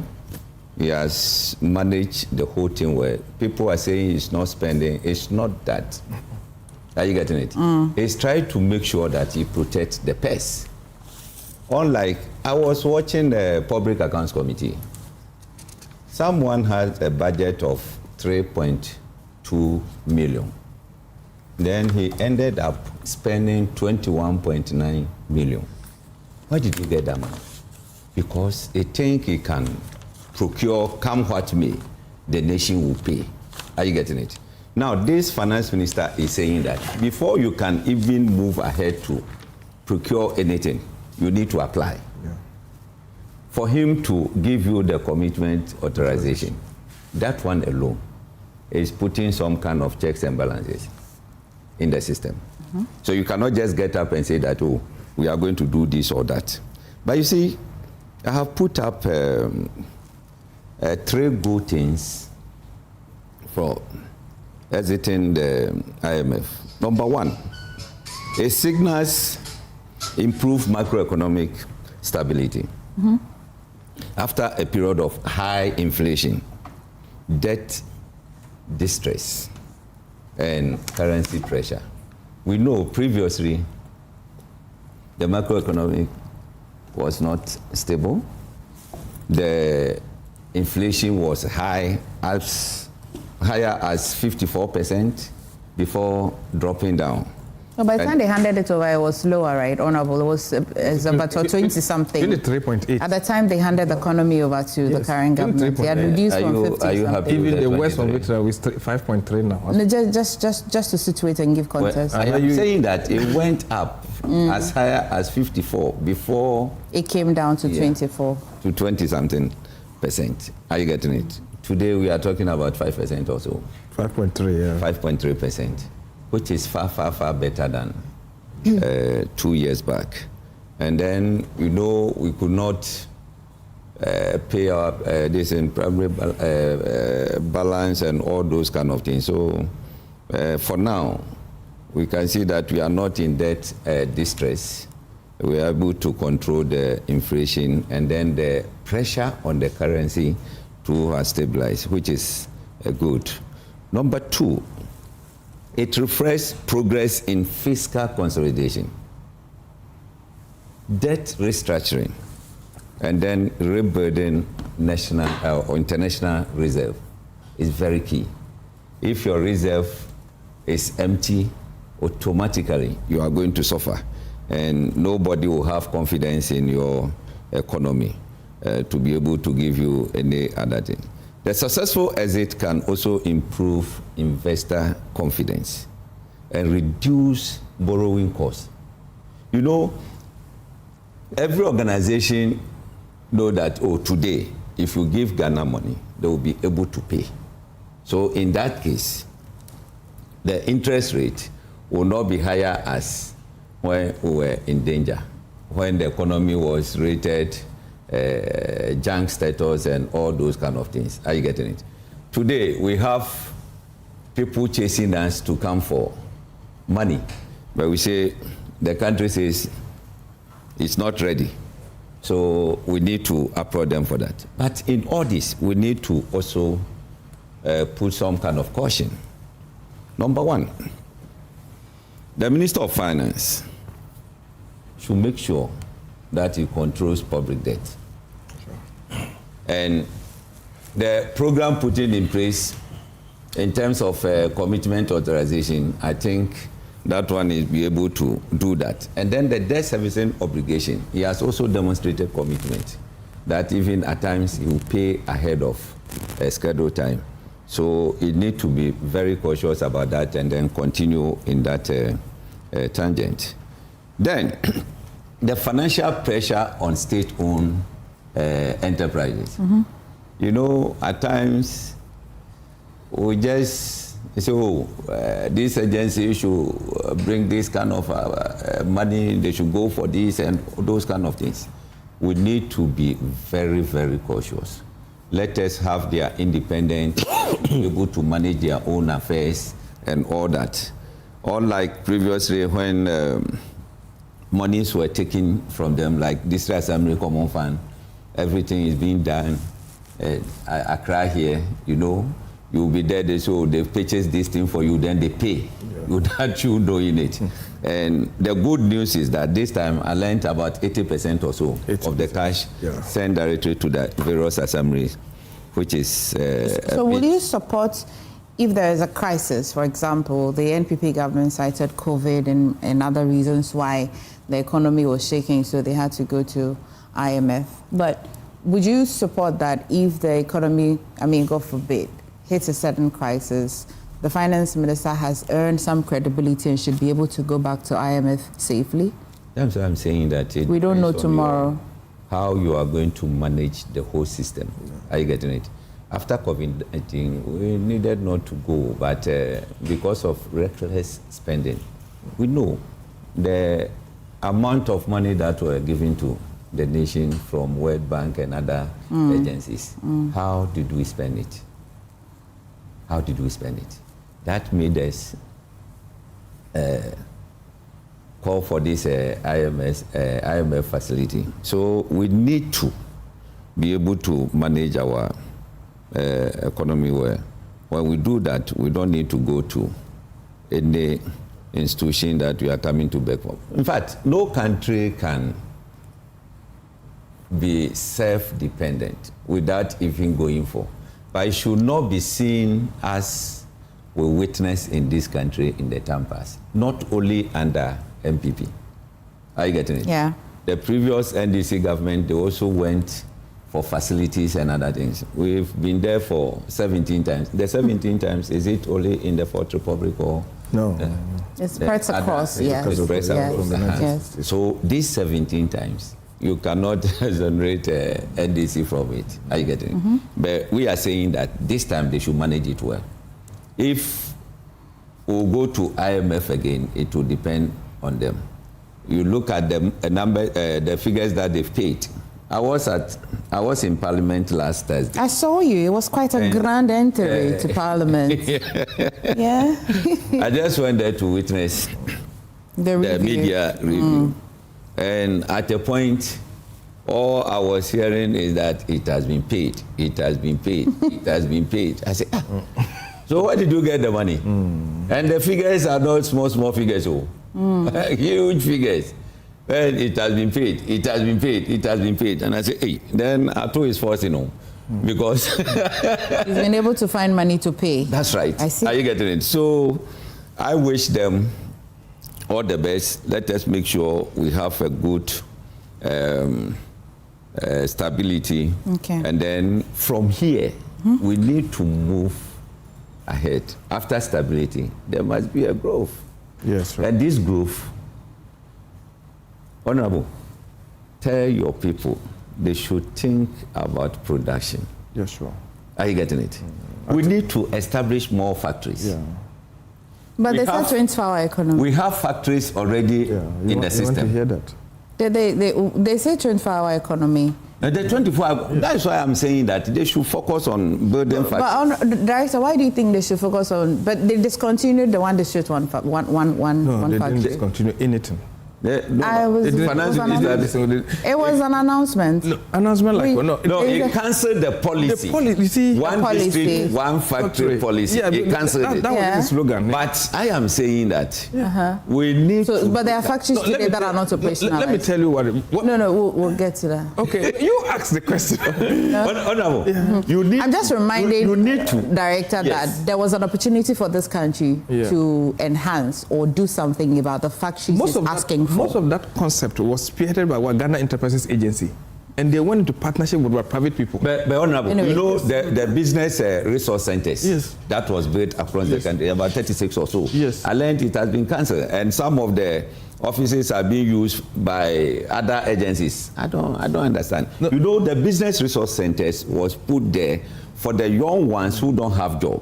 You can go there and say, oh, I want to go into business. Where should I start? How can I do it? Then they will ask you your area of interest. They can put something together for you. Are you getting it?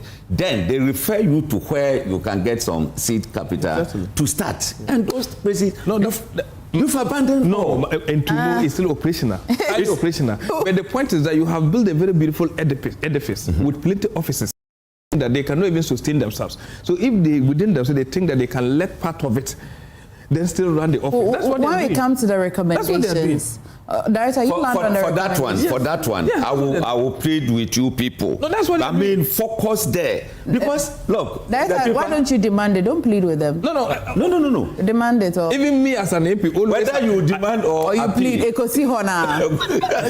I need to appeal so that it will not be that you are forcing them. Okay. I need to appeal to them. It's a very important area that they should focus so that the youth of this country can start something. Everybody wants to go to government office. I mean, how many are the spaces?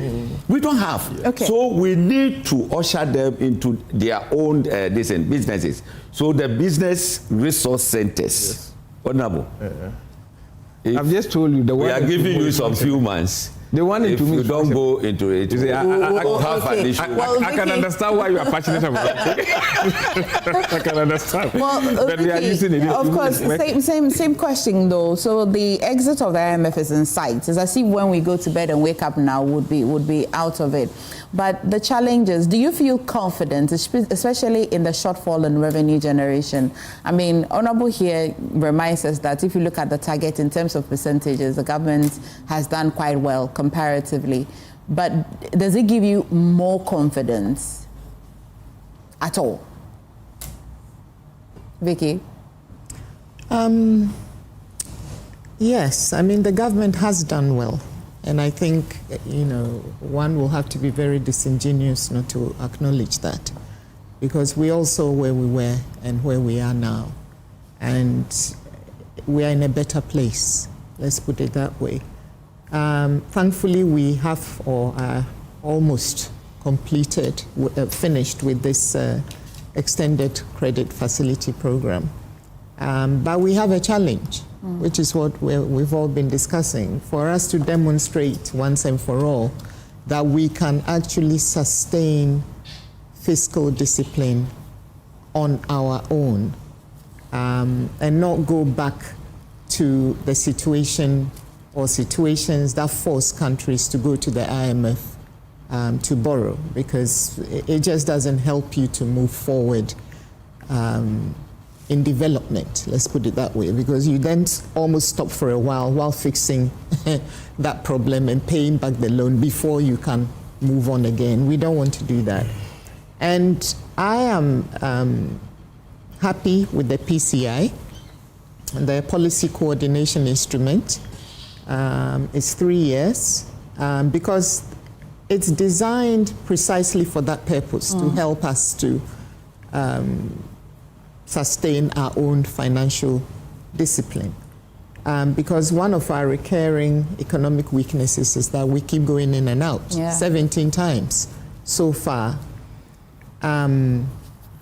So a PCI will help to reduce that risk, because it will provide an external framework to monitor our reforms, but at the same time, it doesn't relinquish the responsibility to the IMF. Government will still own, will still have ownership of those reforms. And I also think it's an important signal to investors, those who want to invest into our country, to our credit rating agencies, whatever we think their views do matter, to our development partners, and also to the international financial markets generally. So it's a message from government to Ghanaians and to the world that we are not abandoning economic discipline simply because we have exited the program. And in the government statement, they also mentioned public confidence, that the PCI is intended to maintain public or sustain public confidence. And I think it's important because for me, confidence is one of the most valuable economic assets that a country possesses. Businesses will invest when they believe that policies will remain predictable. Businesses like predictability. Sure. And even as consumers, we also spend with greater certainty when we know that inflation and exchange rate expectations are stable. And even on the financial markets, they will lend at lower costs when they believe that a government is fiscally responsible. So talking about lending at lower costs, if you look at the current monetary policy rate, they've left it at 14% for a while now, which culminates to the lending rate. And when I spoke to the industry and business owners, they say that it is still killing. They are not able to internally do businesses here because it's still very expensive. It's still high. Yeah. It's still high, but look at where we were. It was over 30%. 30%. So it can't go from 30 to 5, right? So it's a gradual process. Okay. And I think that the way they are headed is the right direction of travel because it's going down. It's not going up. It's not going up. Yes. They've left it at 14 for a while, actually. It has been 14 for a while, and we've now paid off our debts. So let's hope that things improve. I mean, so for me, all in all, I see it as a good thing. And I also see it as a positive evolution in our relationship with the IMF. I think we should look at it at that because I see it as a transition in our economic management. But then, as we say, the real measure of success, whether we do go back or not, and we all hope we don't, is whether many years from now, government has been able to maintain sufficient stability not to go back again. So in many respects, the difficult phase is now beginning. Let's put it, we've been through one major difficulty, but for me, the next phase is actually very difficult, simply because we haven't done well. History has proven that we keep going back. We have to demonstrate that prudent economic management has now been institutionalized rather than externally enforced. So let's institutionalize it and let's prove to ourselves and the world that we are now over that appetite cycle of just going back and borrowing and stopping still. That's a special appetite of wanting to go borrow. Yes, okay. And standing still before moving on. Okay. Yeah. Hey, Kojo, Kojo Odende, we're all waiting for you. What if I don't have anything to say? That will be shocking. That will be very shocking. See? On IMF? You've now grown an admiration for Dr. Bawumia, so you greet him ahead of me these days. So I like to see if I know my guest. So I am testing myself to know that I know my guest. I want to say good morning to Dr. Mahmoud Bawumia, the leader of the MPP. Does he have light? He has generator. Okay. He's not like my sister man. He has a generator. Oh yeah, he has. Yeah. So when you greet him every day, what will he do? It's to let him know how much I appreciate him. Okay. What about a text message? My man always greets. How about a text message? Why is a man always greeting his sister? I haven't taken notice of that. Well, I had, so that's fine. Let me greet him so that when he's watching, he knows that my great servant. Is he happy that we're exiting the IMF?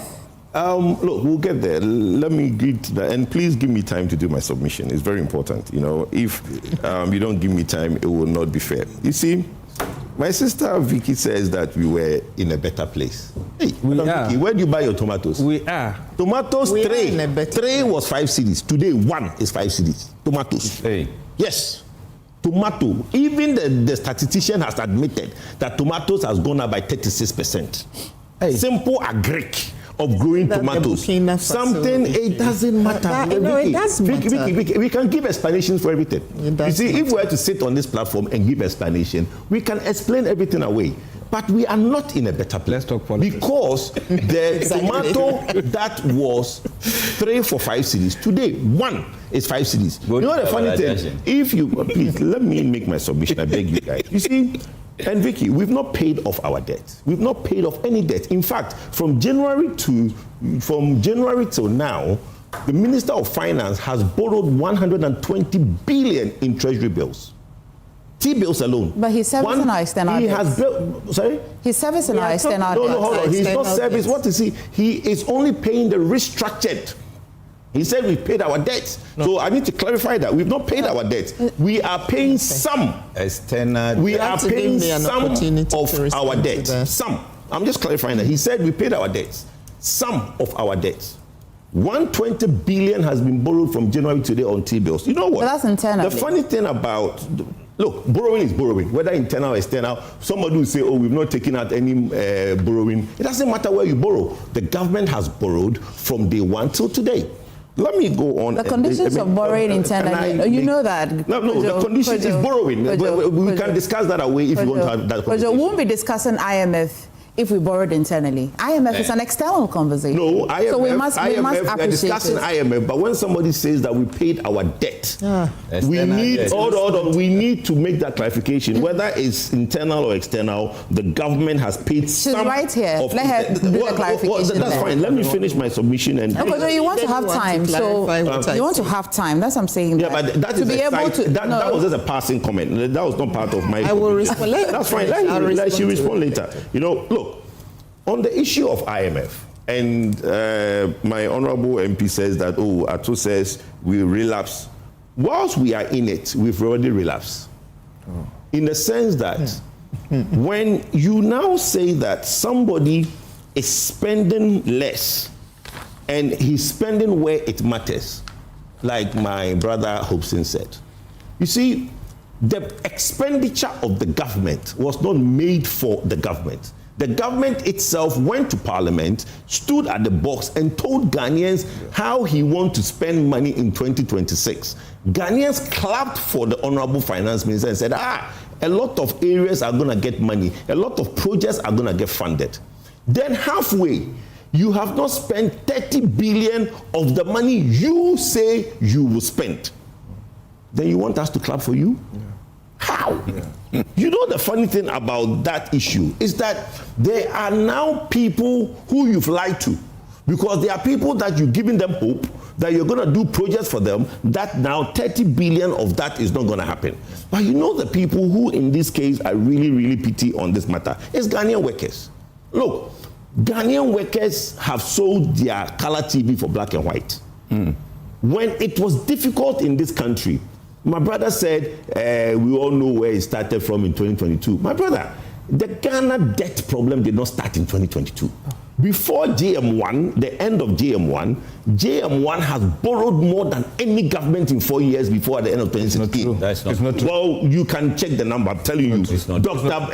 His Excellency John Mahama in 2012 to 2016 on record had borrowed more than any government in the Fourth Republic. It's not true. Oh. Now, yes. In that 4 years had borrowed more than any government in the Fourth Republic. You can go and check that. We'll settle this. No. Let me finish. You go and get your facts. Go and get your facts and come and argue.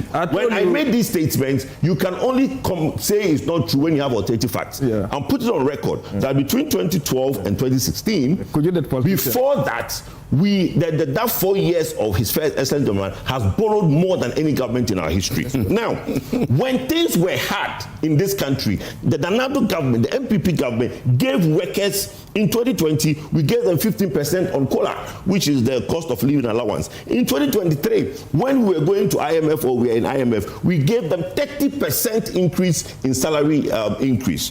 2024, we gave them 24%. This year, Akufo-Addo read a very beautiful budget, has money for everything. In fact, Akufo-Addo has money so much so that he has put in $1.7 billion in the bank for a fantasy road to Kumasi. But when the workers now went for renegotiation, Addo says he doesn't have money. Addo doesn't have money for workers. In fact, 2025, when they went for negotiations, he only gave them 10%. 2026, he only gave them 9%. The two combination is 90% in 2 years. Meanwhile, why do you think the entire year? Because electricity alone has gone up by 26% in the last 18 months. Tariffs in water has gone up 18%. Petrol, we've not even discussed it now. Okay? Everything, school fees, all the major, simple things like investing in agriculture has not been done. Money has not been released to the agri ministry. So today, we are living in a country where tomato and all the things. Now, if you buy kinky, the cost of pepper and the tomato without the onion will cost more than the kinky that you buy. How can we be in a good place? Okay. So look, let's be honest with ourselves.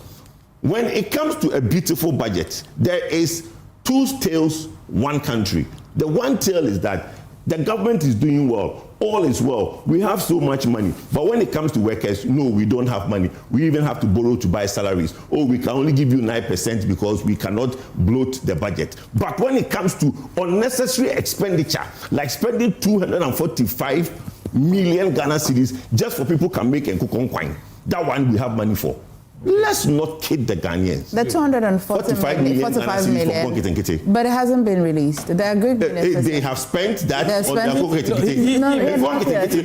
How much do you think they spent on the Agri Minister says that currently what is being used is from the previous budget. It's not. Well, the previous budget, how much was it? Wasn't it 245 million? No. So he hasn't been giving that money for this year. He's watching. Yeah, I hope he's watching, and just to be clear. Well, that's fine. So maybe there's been released some money. Unless, of course, for the previous, what is budgeted for the 245 million for the Nkoko soup is 245 million, which they spent some of it, and Nkoko from the majority leader, Nkoko Kitenkete became Nkoko Akesie Agbo, and they now chopped it and made soup.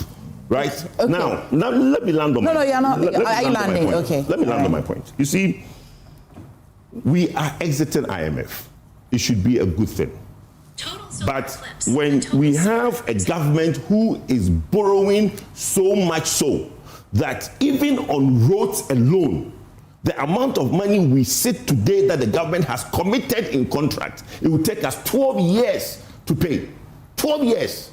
The amount of money this government in 18 months has committed to roads will take us 12 years to pay. Now, when I say that this government does not think about the ordinary Ghanaian, in the last 6 months, the budget was for 69. Last year's budget was pegged at $75 per barrel for crude oil. We had the war that came in, and the price for crude oil had gone up. So this government had made 40% more in revenue. The reason Addo did not ask for more money from Parliament is because he is making more money in crude oil than he would have otherwise made, because his benchmark is $75, and right now he's making upwards of $90 in crude oil. what he should have done and what Abai Papa Mahama is the hope should have done for Ghanaians is that excess money that he is now making on the crude oil, he should have helped cushion Ghanaians. But when workers go for negotiation, they only get 9% as compared to another government that gave them 30% in 2023. Okay, so you said how much did they, between 2012 and 2016, you said how much did I'm saying I can give you the number, but I'm putting on record that the Mahama government in 2012-2016, in that 4 years, had borrowed more than any government before that. So how much? Okay, now that's different. No, but what do you think I said? What do you think I said? Okay. You know, hang on. President Akufo took over this administration with a total debt of 5 billion. Yes. When he left office, it was 9 billion. Mm-hmm. Now, the size... CD or dollar? Please put it in perspective. CD or dollar? Oh, please. Put it in perspective. It's very important. The number you have mentioned, is CD or dollar? Which one do we mention? No, you it's a state. No, you put it, no, you're saying 5 billion, 4 billion, 9 billion. Is this CD or dollar? So that we can have a conversation. The number you mentioned, is this CD or dollar? No, CD. When we are assessing our national debt. Oh, my brother. You mentioned, I don't know. You mentioned a number. So the number you mentioned. How did you get your data? Oh, I am going to do the calculation in dollar. I'm not going to answer that. I am saying that. But you put a number out there. You don't want to put a... Madam, you say 5 million, 9 million. Me wrong. Emefa, isn't it very important if you say 5 million, 9 million, you say dollar or CD?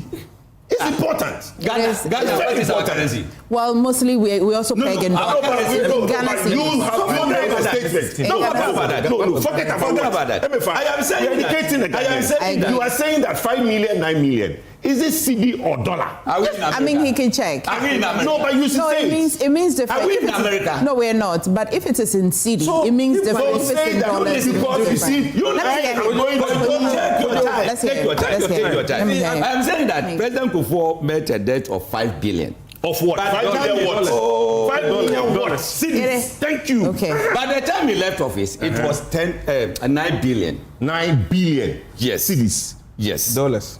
Well, let me say cities. That's all. My brother. Emefa, the size of the economy was 4 billion. By the time we finished the 8 years, it has quadrupled from 4 billion to 16 billion. NDC took over from J. Akufo. The debt moved to 120 billion. 122 billion. What? CD or dollar? He said he wants to stick to CD. Okay. He's made this clear. Okay, he said CD. No, we just want to then they handed over to President Akufo-Addo. Yes. And then he moved from 120 billion to 776 billion. Okay. How can you tell me that Mahama borrowed more than any other president? So now let me explain to you. At that time. The disingenuous that you are doing. The disingenuous that you are doing. Oh, my brother. I want to see where he's going with it. You'll not be finished. I want to see where he's headed with it. Yeah. So, Emefa, when you analyze these three figures, J. Akufo taking it from 5 billion to 9 billion, Professor May's President Mahama from 9 billion to 122 billion, then Akufo-Addo taking from 122 billion to 776 billion. Who? Okay, let me make it easy. Hang on. Let me say something. Let me say something. Look, this is not Crystal TV in some village. This is Joy National Television, and the people listening to this television is very educated. Let me now make this point. When you do the semantics that Hobson wants to do, the dollar and the CD moves every year. When President Akufo was president, the dollar was 0.92 when he was leaving. When Atamis took over, it was 1.2. By the time they were leaving, it was 4 point something. Nanadu came, it had moved up. So what you need to compare is the dollar dollar value because you see your Let me make it very simple. Debt is in dollar. Let me make it simple. Wait. I want to make it simple. When somebody takes the dollar multiply it by the city. Kojo and Director, let me make it simple. Let's not confuse our viewers by the convention and all of that. Let's start with, and I want to correct what Kojo said. The IMF. Vicky, just give me a minute. I'll come back to you. So let's start with Jerry John Rawlings. From 1993 to 2000, his starting debt was 100 million Ghana cedis. His ending debt was 900 million Ghana cedis. Okay, so that's a total of 800 million debt that was added. What was the dollar equivalent? It's very important. You see, it's very important. Kojo, it's very important. That's not. Management of economy. There's a question of how much first? Who borrowed what? I just want to work with the figures now. Equivalent is important but that's what we're discussing now. If we do that, let me tell you why. $10 under His Excellency Akufo. Let's see the figures first. Let's see the figures. We can go to the conversion. Let me explain to you. $10, if we owe $10 in President Akufo, it will have been 10 cedis because it was 1-to-1. That same $10 that we owe under Nana-Addo will be what? Will be 100 Ghana, will be times 10. 10 times 10. We are talking about cedis now. Yes, cedis, yes, because the $10 is still $10, yes. But under Nana-Addo, it will be higher than under President Akufo, but it's still $10. That's why I'm saying that to get the nominal amount of who borrowed what, do it in dollar. Don't do it. How can you do it in dollar? If you do it in dollar, then you are confusing that is the semantic. Going by your logic. Do it in dollar. Going by your logic today, if today we want to even do it with the dollar, yes, we want to do it with the dollar. Yes. It means that it will be more because if you no, it will be less. That's what I'm saying that if you have nominal now, you get more in dollar terms, today, if you the have amount of money President President Mahama borrowed in 2012-2016, you see, per the conversion of the dollar, is more than any other president. The professional do the dollar, don't do cedis. The professional Kojo, you confuse that. Yes. But the politician Kojo. No, but I'm telling you, if you do the cedis, you confuse that. All right, the shouting. The figures I'm giving is in nominal terms. I just check. Let's go. So this is nominal terms already. You can check and correct me if I'm wrong. So John Ejekum Kufuor, 2001 to 2008, was 900 million Ghana cedis. His ending debt was 9.5 billion Ghana cedis, which will mean that it is 8.6 billion added. And they indicated that it's benefited from HIPIC debt relief. Okay. And I saw John Atta Mills, 2009 to 2012, 9.5 billion Ghana cedis. That's a starting debt. And I'm saying this is in nominal terms, really. And the ending debt was 35.1 billion Ghana cedis. And the total debt added, if you do the math, will be 25.6 billion. John Dramani Mahama, 2012 to 2016, 35.1 billion Ghana cedis, his starting debt, and then his ending debt was 122.6 billion Ghana cedis, which will mean that it was an addition of 87.5 billion Ghana cedis. Nominally, which means that at the time, John Mahama indeed had borrowed more than previous government that had come. So what is it previous? That's why. That's why I'm saying that I'm asking Kojo why we're doing our analysis from Mahama 1, 2012 to 2006 backwards. That's what I'm saying. That he made a point. Hang on. Ask the question. Yeah, he made a point, because if we do in the Fourth Republic. Surely, in nominal terms, it is the Akufo-Addo led government who has borrowed more. So that's why he started from 12 to 2016. So I'm curious. But I'm asking. He's here. So he's there. The reason I made that point. Let me say that. Let her ask her question. So now my question. It's a program. Let her ask. So my question is: we're discussing the IMF exit. I'm curious. I'm saying that. Why did you do your analysis from 2012 to 2016? It is sitting in the middle. Yes. Why didn't you expand it? The reason I made that mention is that 80 years of the 87 billion, which if you calculate it per the exchange rate at the time, will give you the dollar equivalent of what we owed at the time. That now went on to add what Nana-Addo had added on until we went to the IMF for the bailout. The point I was making is that every NDC person makes it look like the total debt that we had a problem in paying only arrived when Nana-Addo became president. It didn't. there were debt accumulated before that. So the point I'm making is that please. Yeah, you made a statement that says that when the problem started in 2022. And the point I made was that the problem did not start in 2022. No. My question is,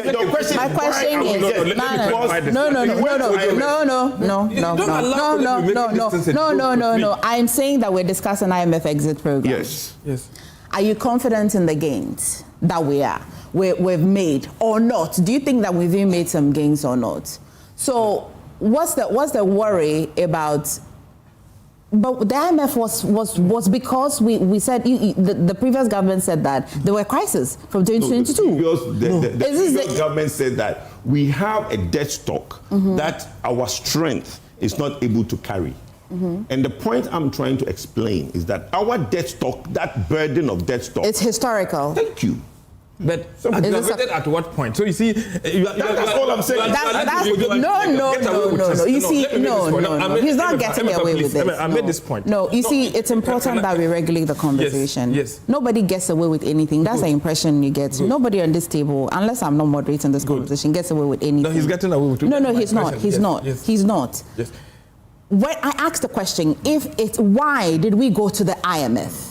We agree that the macro. What's the point? He's not quoting me, and I made the point by saying that in 2015 we went to IMF for policy credibility. 2023 we went because 2023 we were hit hard by economic crisis. Is that a fact or not? Yes. So what I say? But the fact is that's why I explained that we had a debt burden. We couldn't carry. Is it economic crisis? But these are two. You agree that these are two things. Two things. If you have a debt stock, does not mean that your economy will be in crisis. These are two things. We have a debt stock we can't carry. Emefa. Listen to what I'm saying. We have a debt stock because of the events that has preceded. Emefa. Because of COVID. Because of all that has happened. We had a debt stock we can't carry.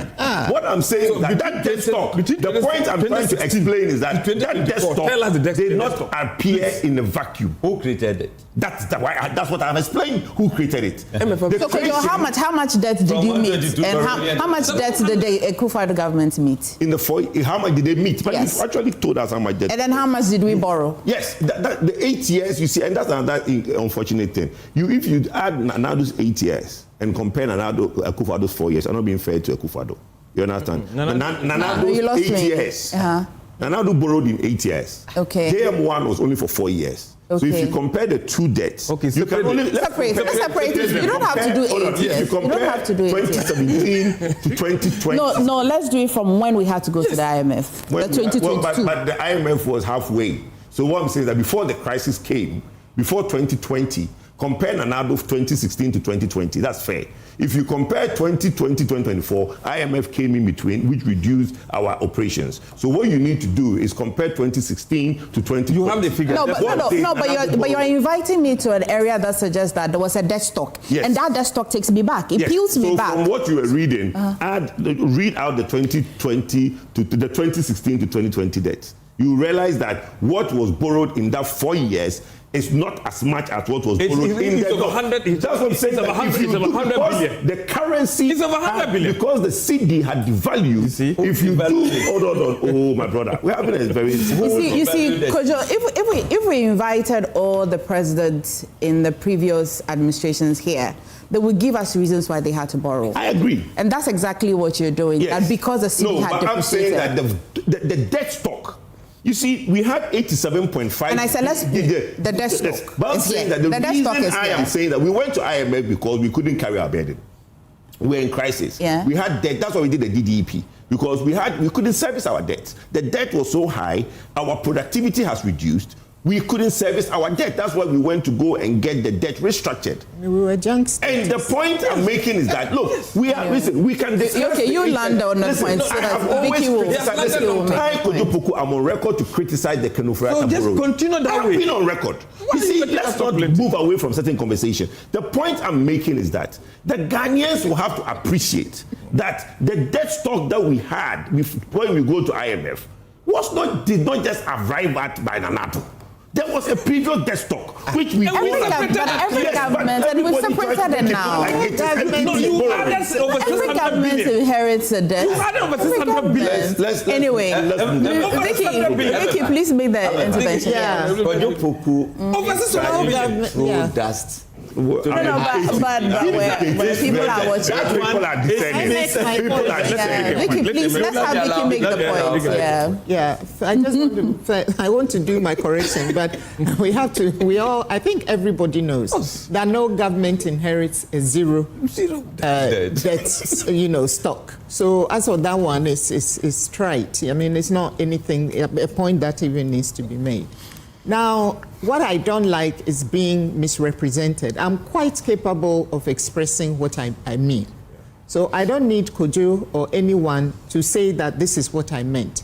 We were talking, we were discussing a topic, and that topic is clear to everyone. It was the Extended Credit Facility Program. Yes. And I did say that, we've paid it or we've almost paid our debt. So clearly, unless you deliberately want to be disingenuous. Which debt, though? What were we talking about? But the IMF debt, we have not paid. The IMF have given us money within the program. Yes. They gave us money. We've not paid any debt. Kojo. Yes. We were indebted, we had a liability of 3 billion to the IMF. No, we did not. The IMF gave us 3 billion for that program. You see, that's what you're going to. That's what I'm talking about. Under the IMF program, the IMF gave us money. We didn't give them money.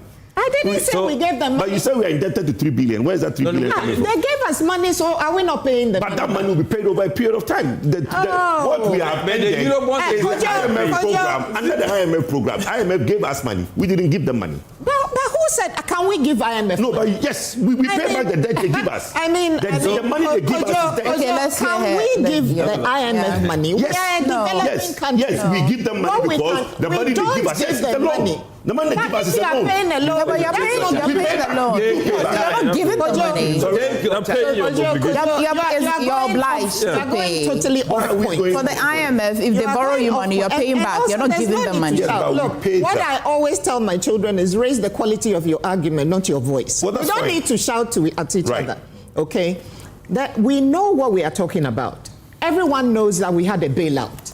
It was to the tune of 3 billion. Nobody is saying we are paying. How can we be paying IMF? What you are saying that if we have a loan, if you are paying back your loan, you are not paying the money. You are just servicing your debt.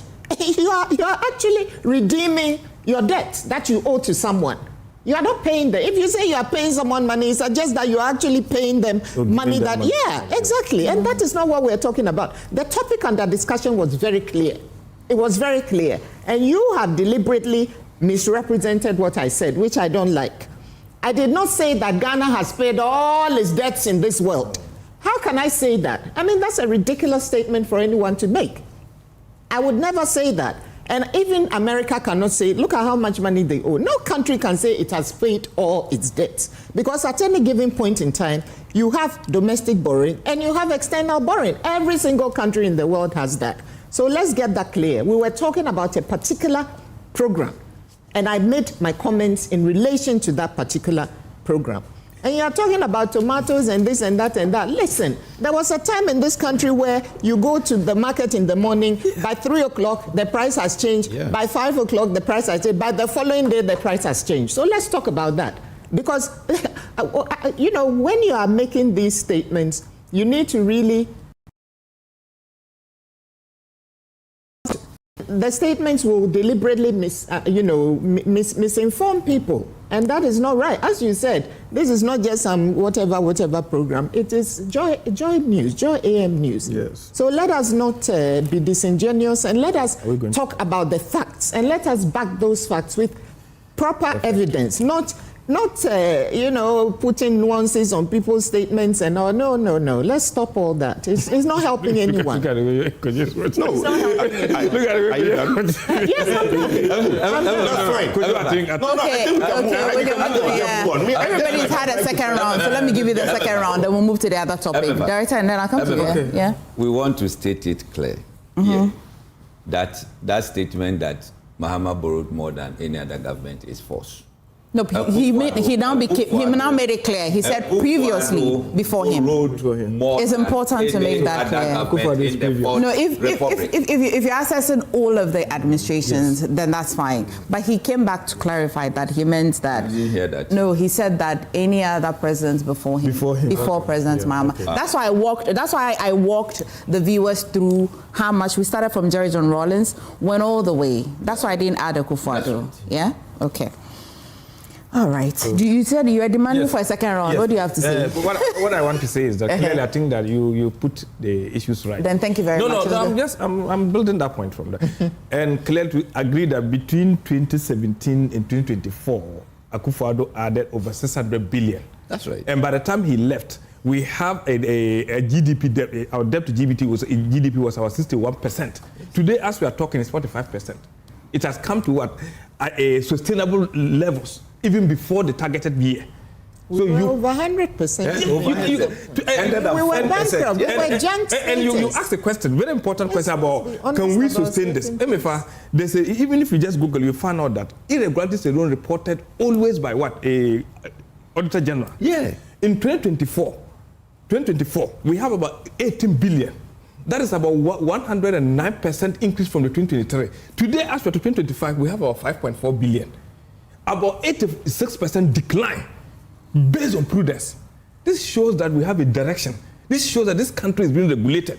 I am telling you, like, Kojo has an experience of Western world. Economies are good, but money is not easily found on the ground.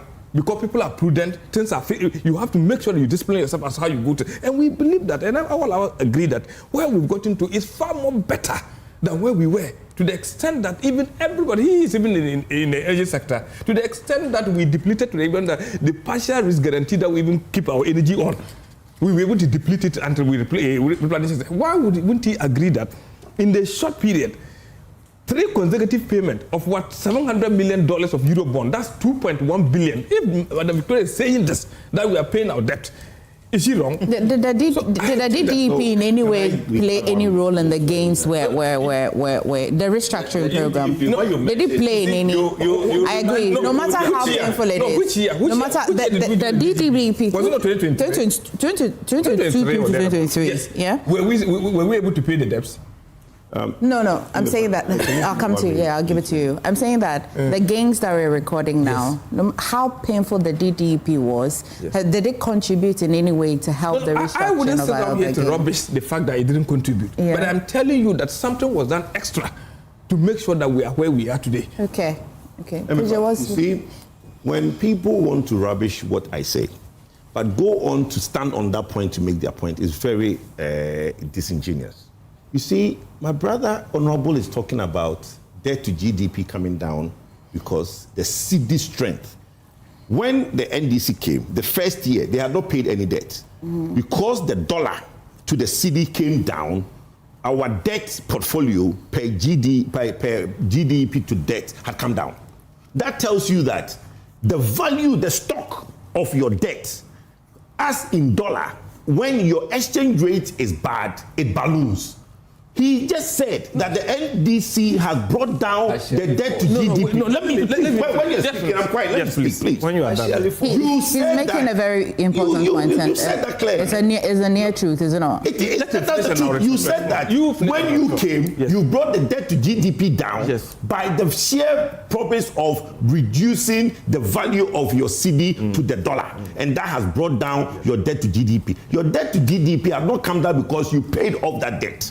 In the first year. So it tells you, hold on. The total debt to GDP was calculated based on the dollar to the cedi, basically reducing. So that tells you that when you are referencing the debt in the Akufo-Addo era, and said that it ballooned. Yes, in the cedi terms, it ballooned because of the cedi depreciation. The dollar stock of your debt have not decreased or decreased. I think you've made the point. And I think that when you were making that point, I said that talking about economy, we have to have a holistic view. Managing the cedi in relation to what the dollar is also part of the economy. Yeah, because you can't balloon inflation, increase the exchange rate, and then benefit from it by saying because the dollar thing is not. You allow dollar to get 17 cedi per dollar. It is your fault. It's not my fault. Because you picked it from what, 4.2, and you took it to 17 cedi. Should I come and clap for you? Today, if we brought it back down to what? To 9 or to 10 or to 11, I think that it is our good work. From your own mismanagement. Yes. You can't balloon the thing and then use calculate and say, oh, even today, and I still made that point that even if you want to go by the dollar term today, you might even have more dollars out there because the dollar is what? Much more depreciated as against what? The cedi. Now you getting what I'm saying? So it means that if you have fewer cedi today, you get more dollar as compared to your time. I made that point. So if you say I'm disingenuous, I don't see. Maybe you are not listening to me. Kojo, I told you that in a simple term. In a simple term. Yes. Kojo was referring to tomato. Let's say those who go to Burkina to bring tomatoes. They needed $10,000 to go for the tomatoes from Burkina Faso. And then that 10,000, under the reign of Kojo's government, you needed 170,000 Ghana cedis to go and bring that. Are you getting it? Today, the same 10,000, you need 110,000. A difference of 600. And you think the businessman is not happy about that? So after the businessman is able to access more money when you convert the dollar to cedi, to buy plenty tomatoes, why then will we buy the tomatoes for 5 cedi? It doesn't mean that when you go That's why we have to separate. No, what I mean I was quite curious why could what I mean, IMF conversation from tomatoes and not from top down. That's right. Emefa, I went to my village last weekend. When I was coming at Dabara, I bought tomato, 50 Ghana. And then it was a full black quality. So you bought yours plenty. You were able to buy. You cannot tell me that tomato will sell 5 cedis. Why you sell 5 cedis? It's 110. That makes 50 cedis. Will you believe me when I say this? Yeah, we believe. As a news reporter, even a lady. We've sent you buy in Accra. Even you buy in Accra. As for me, at least the majority of Ghanaians are outside Accra. As a news reporter, I want to confirm to you. I want to confirm to you that what Kojo said is true. If it's not all parts of Ghana, I want to confirm to you that our reporters are able to report to us, so people are able to say that yes, $1 that bafem. And as you see, our money, but send people to Dabara Junction, Sugapope, and the rest. Don't be reporting from Makola and Okashi alone. So what's the problem? I agree with you completely. What do you think is the problem? Do you know what brought about the political conversation? What's the problem? No, do you know what brought about the political conversation? Because we think that these are perennial things. And they run out of time. Is that not it? Okay. We know that. To the extent that we even want to express that, there was a period in this country where the Minister of Agriculture has become a place for buying food items. So they carried before we came on air, I like to have my own personal conversations. I was asking Kojo that, why is it that I thought pricing window, that's when you get to adjust the price of fuel and all of that. He tells me that's a free market. He reminded me of that good terminology. Right. So can I also use the same analogy that yes, systems are good now, we've made some gains, and yet we are still selling tomato as 1 for 5 cedi because of free market? This thing runs out. I want to confirm to you that it's true. Some people are selling. I think that I'm not disputing what you are saying, but I'm just telling you that this thing are perennial and they run out of. That's why they are selling it. There's a period to when they come in. Do you know why I'm asking? We can have more in the system that it depends on the demand and supply. Where is Honorable's camera? I'm asking you because I think you can speak to the Ghanaian people to understand better why we're saying that we're exited. We've made some gains. Yes. But if you go to the market, there are some hitches. You can be able to. It's a behavioral thing. Because if dollar comes down and someone in Abuja can decide not to go, even when you hit it on tomatoes, the explanations they are giving, that tells you that all that happens at the micro level. No. When I'm making a statement, let me speak. Yeah, that could be true. Micro level, because all that happens the macro at the micro level so the micro has got nothing to do with what happens on the ground. On the micro, but how do you know the hold on? It's between me and Kojo now. But Kojo, we are discussing the macro. The government has been very specific that they make the macroeconomic gains. The micro, there's a disconnect, and this is where the agric is very important. You see, the agric is a matter of investment. Everybody in this country knows the problem of the farm gate to the urban area. It's not news. You as in opposition, you saw the problem. What led to Efri Akutu, then a Greek minister, to go and start bringing things, because he realized that there was a situation where at the farm gate... It was very unsustainable. Yeah, I agree, but no, unsustainable because it was a knee-jerk reaction. But you in opposition saw that and realized that there is a systematic problem where goods and services, in terms of agricultural products, are cheaper at the farm gate, but by the time it gets to the urban area where the technocrats and the people you are giving 9% increase to, where they live, is expensive. What is your solution in 18 months? And you don't know. Sorry. And you don't know the solution. That's the problem.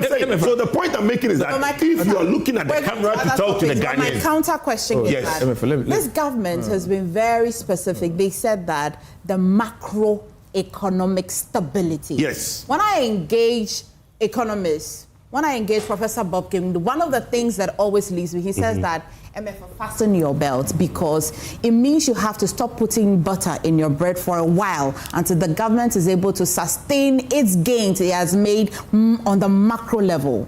So when I move out, I don't expect that I'll see it at the micro level yet. So let me now explain. Am I wrong? No, let me explain. Hang on. Give me a response. Yes. What's the response? Even what he's saying, yes. We measure economic policy impact on the people. In 2024, 850,000 people were pushed below the poverty line. I agree. That's why they voted the government out. We're speaking today. So when they voted them out and we came, within a period of 1 year, 950,000 people were brought on again. It means that the 850,000 people that were brought out, we push them back to the level. So now they can afford the tomatoes. They don't have to go to Dabala. We even added 100,000. So that's the economic. So they don't have to go to Dabala. That's the point. What's the point? Okay, let's talk about What Kojo said in connection with... Let me hear Director. Give me a... What Kojo said in connection with Agric, that they are not doing anything, I'm shocked. I never said that. You see, he's asking what you're doing in Agric. Majority of our food that we get in Accra comes from Afran Prince. Are you getting it? As we speak, government is constructing a bridge across the Afran River so that we can have a free flow. I don't even want to talk about when you get to Dambai, before you cross the desert, it's not easy. We've been using there. So you are assuring Kojo that the government is doing things that the people can enjoy it at the micro level. If you are doing, it's a progressive thing that you are doing. Yes. Currently, 18 months of your administration. Let me speak. I don't like that thing you guys do. There are problems in the system. You see, look, you talk about lower interest rates, right?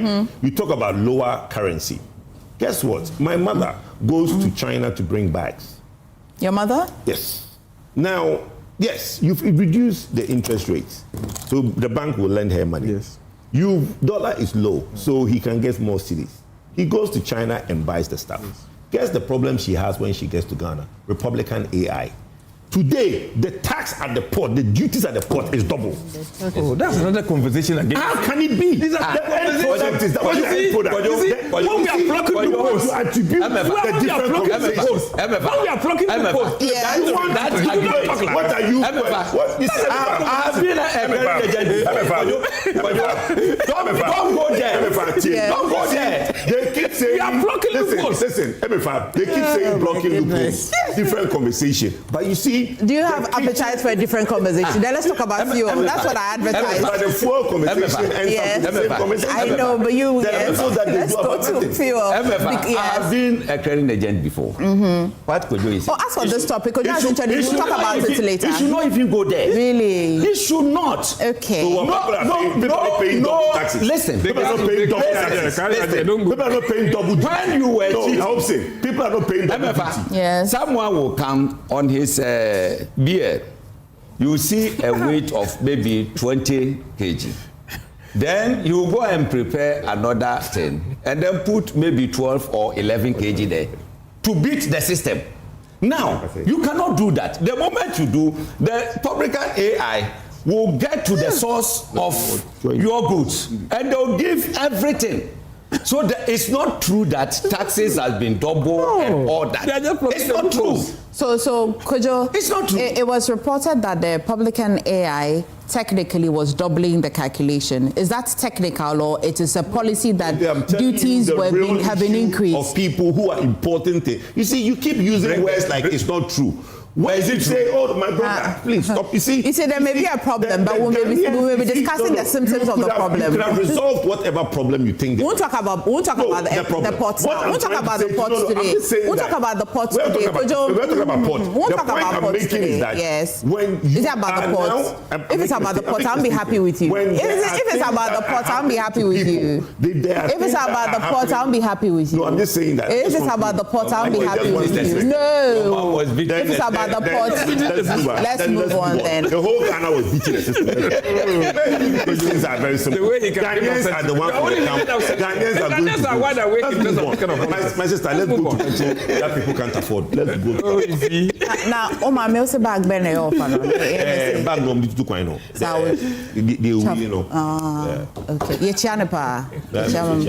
I'll make sure she brings some for you. Of course. Nice, thank you very much. And she assembles locally. Brings it and assembles it. Then that'll be cheaper then. Very cheaper. Okay. Let's talk about fuel. I mean, you mentioned that it will come back into this conversation, but it's important because it's to see some looming increase in fares. It's just around the corner. Would I be right if I feel that way, Honorable? Yeah. I want to start with Vicky on this. Vicky, so the pricing window, we saw some increment. Then not long after that, another increment. I've just been learning.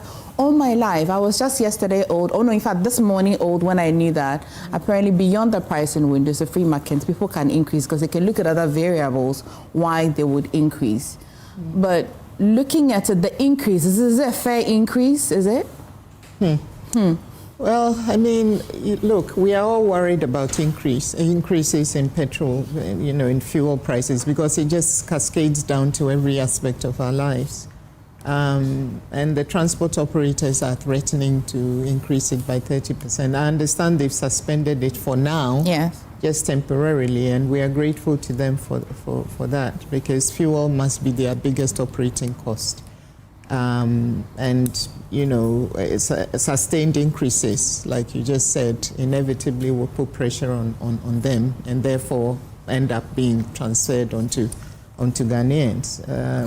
I am concerned about it, like everyone, because, food prices will then go up.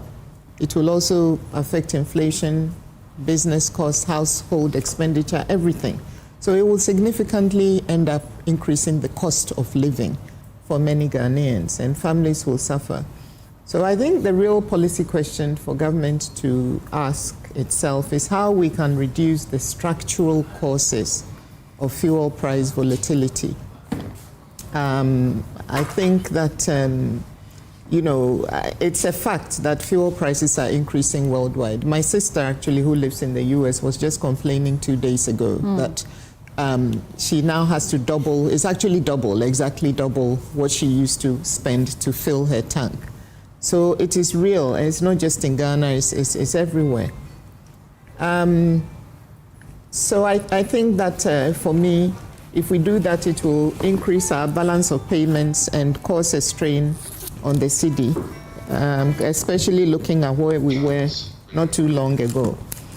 And government's hard work should be sustained by continuing to have strong fiscal management to maintain exchange rate stability and guard against inflation, which is still low, and our city depreciation. We rely heavily on road transportation in this country. Sure. We rely heavily on that. So I think it's something that we need to watch. And any fare adjustment that ends up happening should be transparent, and it should be evidence-based. It shouldn't just be how people feel, just mentioning arbitrary percentages. And it should also be proportionate. I don't know where the 30% came from. I don't know how they came to, actually come up with that. But for me, ultimately, the real solution is to basically reduce the underlying cost pressures rather than repeatedly arguing over fare increases all the time. So let's hope that government has some cushion to reduce the impact on Ghanaians if and when it does happen. Okay. Director, did you buy fuel today? Pardon me? Did you buy fuel today? Not today, but 3 days ago. I always feel that so that I don't bother. I don't buy small. Here. When you feel it helps. One is if the dare is not there to fill it. Once I am driving. You need the dare to be able to fill it. However, once you are driving. If you have a 1.5 liter, yeah. Hey! 1.5 liter. 1.5 liter. That's once you are driving. Saga. If you have to go, so that we can just drive there and all of that. Because maybe it's your dad that passed on the car to you. So it could be that the dare is not there. You can afford 100 cedi for today. Your dad will not just pass a car knowing that you don't have the capacity. Okay, I see. So, like Madam Vicky said, I will not repeat some of the things that he has already put out. But we are seeing this hike because of what is happening at Iran. We know you cannot talk about fuel and then you will not factor in revolution. When the Strait of Hormuz was closed, we all saw what happened. And about 3 days ago or so, recently, when Trump made the announcement that he is now stopping the more immediately, the word crude prices dropped about 11% or so. So we are praying that they end this misunderstanding as early as possible, so that at least we can enjoy life across the globe. This hike, like Madam said, is not only in Ghana, it's across. But it's very serious. When around July, a liter of petrol was 12.79. And then diesel was 15.35. Then quickly, around July 28, it moved up to 17.71 per liter for diesel, and then 14.68 a liter for petrol. We pray that the managers of this economy stick to the promise by refining our own crude, getting majority of our crude refined here, so that at least the other taxes that they will pay when they are bringing the finished product, will be taken off, so that we can have some kind of stability in the front of the fuel. I don't want to go into history, how the whole thing started, but this is where we find ourselves. And I am of the hope that with prudent management, and we pray the MPA will also try as much as possible to make sure they regulate it well. You know, that they have, how do they call it? Is it for the floor price? The floor the price floor. Price floor, where they can say that you cannot go below this. When they maintain, and then others decide to go as far as what they want, that one is their own cup of tea. Are you getting it? They have some people that buy from other stations. Before they will buy fuel, they will go around and check the boards and see which one is cheaper. Are you getting it?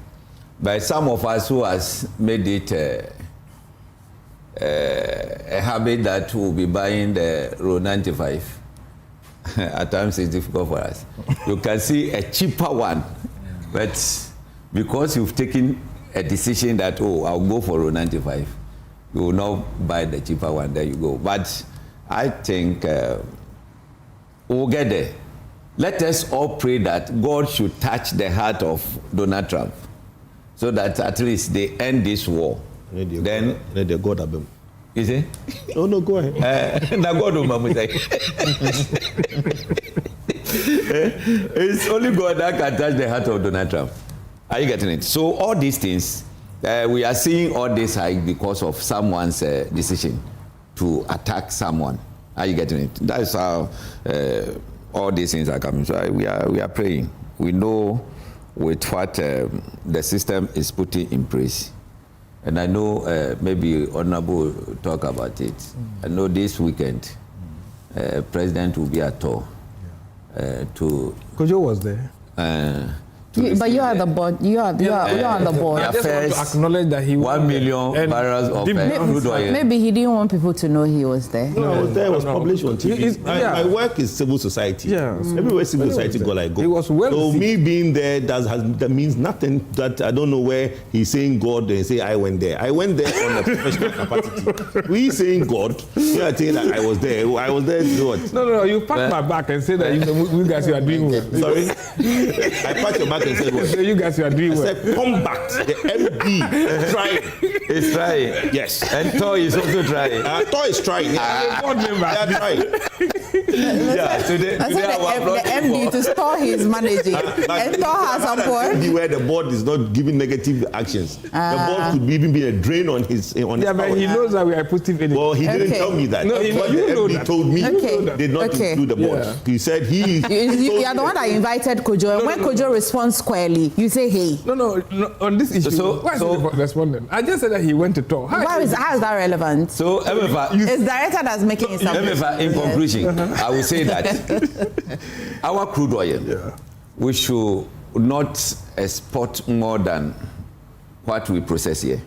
Though when we export it, we'll get some kind of exchange, forex to support the economy. But when we refine more here, fuel prices will be a bit cheaper than bringing in the finished product. So I will wish the government well, make sure everything goes on well. The drivers will appeal to them. I know it's not only about the fuel. They have other issues too. The spare parts, their tires, their engine oil, maintenance, insurance, roadworthy, they all raise issues about that. But let us be also considerate, because apart from you being a driver, your family members, when they are traveling, you don't drive them. Are you getting it? Maybe your wife, you're a taxi driver, your wife is going somewhere. You are not applying at where your wife is, so he needs to take another car. It means you yourself, you are also going to pay that. So they should be a bit considerate. Okay. Not that they don't deserve an increase, but this time, at least they should hold on for something. Well, what's the role of TOR in all of this? What can you do to help? Yeah, but I think that... what are you doing to help? We are doing quite a lot, because it sounds like this happiness in the energy market. Everybody knows how volatile the prices can be. And also you can talk about the global energy market risk. People know that it's straight knowledge. So we know some time passed in this country, in the very recent past, let me say so, like OMCs in this country were even fighting as to how to further lower the price floor, the floor price, to the extent that we've all heard from the Star Oil when they wanted to go beyond even 9 cedi, and it became a topical thing here because things were okay. But one day we got up and there was something happening around the Gulf, Iran.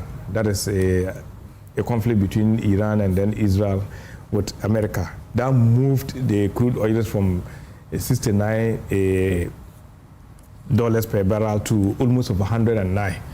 And I think recently when the thing subsided and I think it came down in as low, it came as low as what, 73% even by the close of what, June.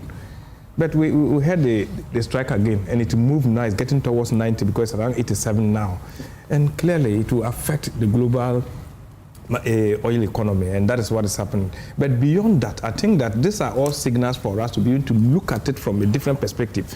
And we've seen the president's vision. We've seen that, no, we have a national strategic installation like TOR.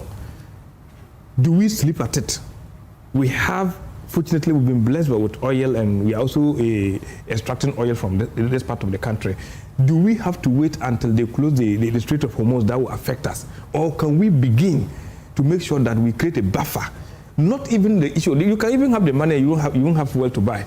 So that's one thing. And I think that clearly that has happened. And we've seen Tor has come taking shape. We've seen Centro received a Jubilee crude oil, about 1 billion barrels. That has been given to Tor again. On Saturday, like I said, the arrangement is that the president will be there to commission it. So it means beyond even the pricing issue, let's make sure that we keep a stable country. No matter what happens across the globe, we are able to move as a people, even if it's very, very expensive. And in Ghana, the situation goes beyond just what? Oil price hikes. For I am sure if you have a vehicle, like if you go to the VIP station or the OE station who fly from Accra to Wa, no matter how low the oil prices, the fuel prices are, they will still price their decent high because of what the nature of the road. Mm-hmm. Because the spare parts and the trauma people go through. Definitely. So what we need to do is be able to make sure that we also link our cities with what good roads. And clearly Big Push is doing that. So the agenda just go beyond today. It's about making sure that you create a system that will what it is. Because if you now, I was driving to Ho, that was last weekend on Friday, no, the Saturday morning, and I saw the good works being taking place there. You can see that, yes, a journey that would have been just taking you about 1 hour or 30 minutes. Sometimes you have to be stuck up because of the bad road for about 3, 4, 5 hours, which is a very important period that you are losing. So clearly, I think that the president is looking at it holistically, beyond just thinking about what happens across in the international world. He's looking at what can we do as a local people to create a buffer that will give Ghanaians that kind of comfort, that will make sure that no matter what happens, our country becomes stable. No matter what, even if it's expensive and it's available, people can still live life. You can have the money and will not have fuel to buy. We have instances where in this country where people will queue for days looking for fuel without getting. So that's what the president is doing. So I think that yes, and more importantly too, it's about stakeholder engagement. It's not just like it is you against us. No. Once again, this conversation of the transport owners have decided, have taken on for some time now. And at every point in time, we thank them for even having a listening ear. They understand the plight of the Ghanaian. And anytime government put their case, they see honesty in the Ghana, in the president's vision. They see that, yes, we have a place we are moving from to. We are moving from and where we want to get to. And they agree with the government and they come to us and say, yes, even though we have our intention to take it to 30%, we hold on, believing that you take A, B, C, D step. That's one thing. Another thing is also to make sure that we are looking at complementing the private sector with what? Government fleet of... Be London. Okay. Why? No, I like the way you are able to tell the captain is about to land without she having to announce. No, you see. So yeah. Fasten your seatbelt. Yeah. No, sometimes it's important I make this crash landing. Yeah, she has crash landed me. Just like. No, because everything he's saying, we've read in the news, we've heard in the news. That's why I'm just giving the opportunity to hear it again. Good. So that's why I'm simply saying that. You see, government is so just not looking at it. They're also trying to partner with private sector to make sure that, the metro mass system, they increase the fleet to make sure that the struggles of Ghanaians who are stranded on the streets are what is being brought to the barest minimum. I know when we have the state-owned enterprises to running their the transport system, it helps. Like, Kojo is very, very much knowledgeable about this because, we've talked about Poco Transport in this regard and the kind of good work they do. So they did some time past. So clearly, are you trying to butter me up? So no, are you trying to butter me up? I'm telling you that when it comes to the professional arguments, every day I vote for you. This is where you will land. But why? He's trying to butter me up so that I don't go after him. You see, so the point is that I'm saying... We have a third topic to discuss. Yes, I'm saying that is very important. Yeah. I am saying that government has a holistic view of the situation and is bringing Ghanaians on. And clearly, the transport sector is also admitting to the fact that government is being candid with them and they are cooperating with them.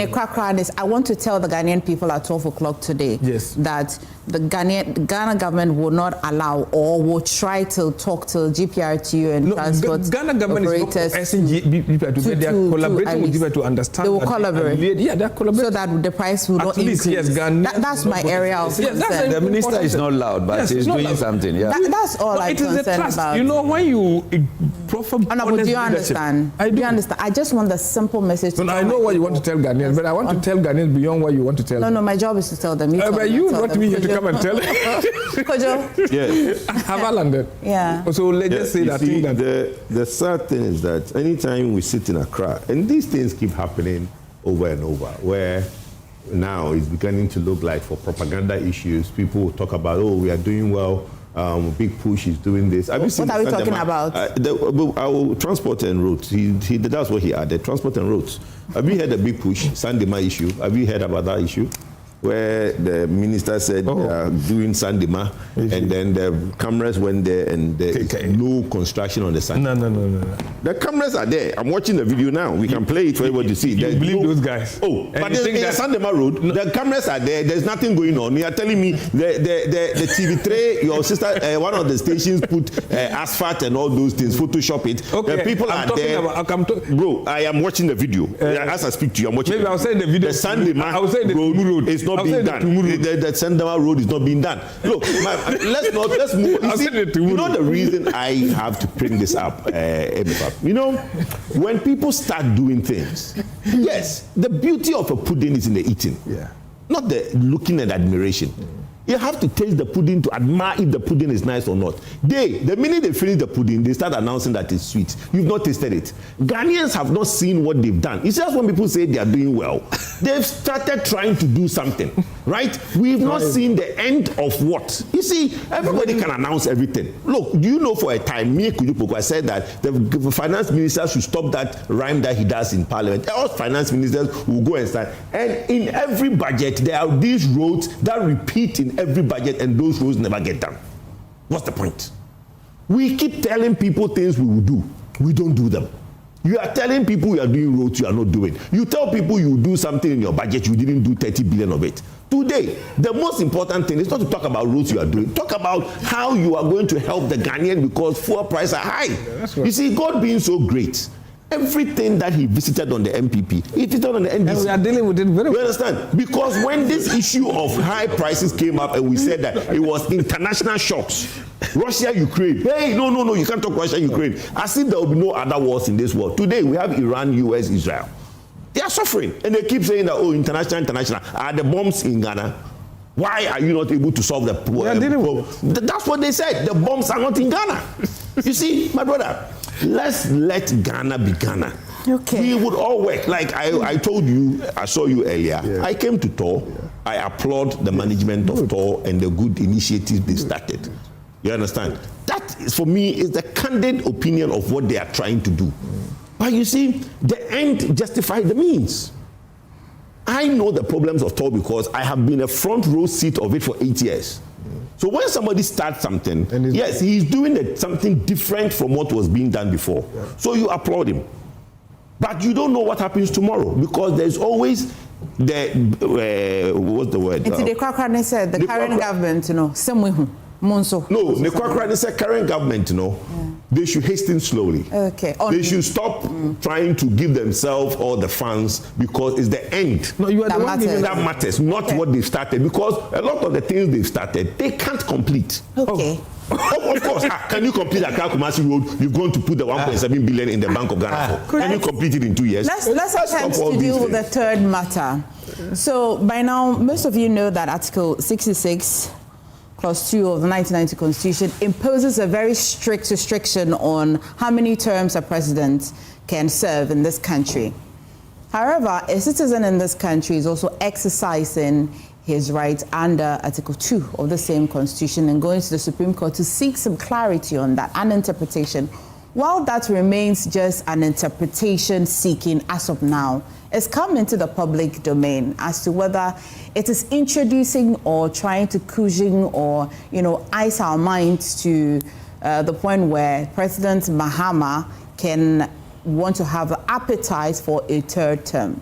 So it's up on our desk, on my beautiful glass table this morning for us to discuss. I want to start with the lawyer. Okay, sure. Vicky. Okay. Yeah, on this matter. Yeah. What does Article 66(2) say? It says that a person shall not be elected to hold office as President of Ghana for more than 2 terms. That's what it says. So this controversy, the debate is legally interesting, but for me it's constitutionally unnecessary. But of course, any citizen has a right to go to the Supreme Court to interpret the Constitution. So the article does not expressly permit a third term. But some litigants are arguing, well, there are 2 schools of thought, really. In my view, the Constitution speaks in terms of the total number of terms in which a person may be elected, not whether those terms are sequential or consecutive. Because the ordinary meaning of not more than 2 years is 2 terms, isn't it? 2 terms. It's 2 terms, not anymore. And the president has publicly stated that he does not intend to seek a 3rd term. We've heard from some senior NDC officials also saying the same thing. What are the 2 arguments? The first one is what I'll call the majority argument. I'm not talking, when I say majority and minority, I'm not referring to parliament. I'm using the word in its usual English meaning. So the traditional view is that, and I believe most constitutional lawyers go along with that view, and is that not more than 2 terms, meaning 1 term you're eligible for another term, 2 terms constitutionally ineligible thereafter. So on this reading, whether the terms are together, consecutive, or spread apart, it is 2 terms. The other side of the coin is they are arguing that because Article 66(2) does not expressly mention the word non-consecutive terms, the Supreme Court should determine whether the constitutional prohibition applies only after 2 consecutive elections. And if you take that view, then a president can keep going and coming as long as someone is in between. And I think that this is the argument that's currently being tested in the Supreme Court. And a lot of constitutional lawyers reject that argument for several reasons. Because as I said, the Constitution, I think the framers picked their words carefully. Where they wanted to say consecutive, they said it's quite clear. So I don't think they just suddenly had a memory lapse and decided that they would not mention that. We need to be careful. We need to be careful because the whole purpose of limiting the presidential term and enshrining it in the way in which it has been enshrined in the Constitution is to facilitate democratic succession. It's to make sure we don't weaken our democracy. It's to make sure we don't weaken our democracy. So for me, in my humble opinion, I think there's an absolute lifetime limit of 2 elections to the presidency. It's an entrenched provision in the Constitution, and we know that for that, you need the people to speak, to say we don't want this anymore. Does this mean that even if the Supreme Court interprets it, because it is an entrenched provision, it still doesn't alter the meaning of it? Referendum can be. Yeah, well, this is how I see it, because it depends, you see. There's no question that the Supreme Court can interpret 66(2). It has that. That is its constitutional role. Yeah. But for me, and this is my view, if that interpretation fundamentally changes an entrenched provision, because they are meant to interpret, not change the Constitution. It's a fine line. They are meant to interpret and clarify and enforce the Constitution. They are not meant to change the Constitution. But when the Supreme Court interprets something, in many instances, has it not enforced a certain level of change? Well, it has. It has. But this is where the nuance is. The nuances. Okay. Yeah, because if you do that, it means that the Supreme Court is actually effectively, the practical effect of that is to change an entrenched provision. So we need to remember that entrenchment reflects the sovereign will of the people. So we need to be careful with that. Just because all 3 of you are not lawyers, at least because I didn't introduce you as lawyers. If you're lawyers, I didn't know. I'm giving you all 1 minute each. Oh, I don't even need more than that. So, any can tell me. You see, the problem is that people makes it look like a practice becomes law or a norm, something that we all do automatically is law. It's not. We can, as people, be doing something which is not right, or we can just be doing something because everybody feels that's how it's done. A president only has 1 term of 4 years. That's what every president has. You can't be president, it's for 4 years. If you do a good work, then the people will say that, you've done well, we'll give you another term. That's if you seek it. That's if, I'm just saying, if the people, it's the people that gives you the mandate, right? We, the people, give you the mandate. Say, you've done well, we'll give you another 4 years with our term. That can be going on and on and on. But the Constitution, as my sister Vicky said, that we tend to put a barrier on it because it's not our own property. It's your own company. You can be there in perpetuity for life, right? And give it to your son if you want to. But the point is, this is Ghana. This is not nobody's property. So the framers of the Constitution say, look, let's put a barrier, a cap on how many times the people can let somebody go and go and go. So you come 4 years. If people don't want you to come again, they won't vote for you again. Then you come again along the line, and you come and they vote for you again. Say, okay, we'll vote for you. But the Constitution 66(2) said that, look, you cannot do more than 2 terms of 4 years. You are done. What some people are trying to machinate into this whole argument is that the consecutive nature of if you've done a term, you should do another term because Akufo did 2 terms. This person did 2 terms. Then the minute that thing comes, then our next candidate, maybe we'll be looking at President Akufo 1 minute to come back. We'll be looking at President Akufo to come back and run again because that is the tangent that we all want to go on. But I want to clear something briefly. No, your answer. Me and my sister Vicky will sometimes have problems. Because you see, he said something. He said something the president has not said. What did she say? The president did not say that he's not interested in third term. The president said that he didn't say. We can play the tape. The president said that Ghanaians have given me 4 years and that is my interest. He did not mention third term. Yes, he did not. Play the tape. Okay, he said the Constitution Well, so do you think that's the Supreme Court should just throw this out? Or all these semantics and other things, minority is just using it to sway people from the good work that is going on. Are you getting it? President is on record, not once, to state clearly that what the Constitution says is what is followed. So he's not seeking, he's not trying to amend Constitution. Would you be surprised? Would you be surprised? Would you be surprised if this changes? A few moments later. Listen, we should not generate that debate. Yeah, I'm just it's not a debate. Now, I mean, it's my curiosity. Who are the proponents of this thing? Who has taken this thing to court? Ken Koronche. There's another person. Stop I've not looked at it. I've not. Please. Ken Koronche is not a the Constitution doesn't allow me to look who the citizen is. It's only, you only have to get citizen. Emefa. Ken Koronche is a typical MPP man. Oh, okay. The last elections, 2024, he contested yes. Why we had parliamentary primaries. Okay. So for some of them to say that president is trying to change a constitution, I mean, is an MPP person, and he has decided to test the constitution. Why are you changing it to someone who is sitting somewhere either, who has no idea to do that? Are you getting it? President has read the Constitution. He said, he's read it several times, actually. Shall not. So why is he reading it several times? The curiosity. Why is he reading it several times? I can tell you, if he said it to go by, then ask Ken Koronche, why? MPP man, why are you doing this? Simple. I really wish I could ask him, but I just know that he's been a citizen, which anybody has. So when you hear the noise in Parliament, it's their own people who are doing that. Well, Emefa, this is just one Ghana, 2 different feelings at 2 different times.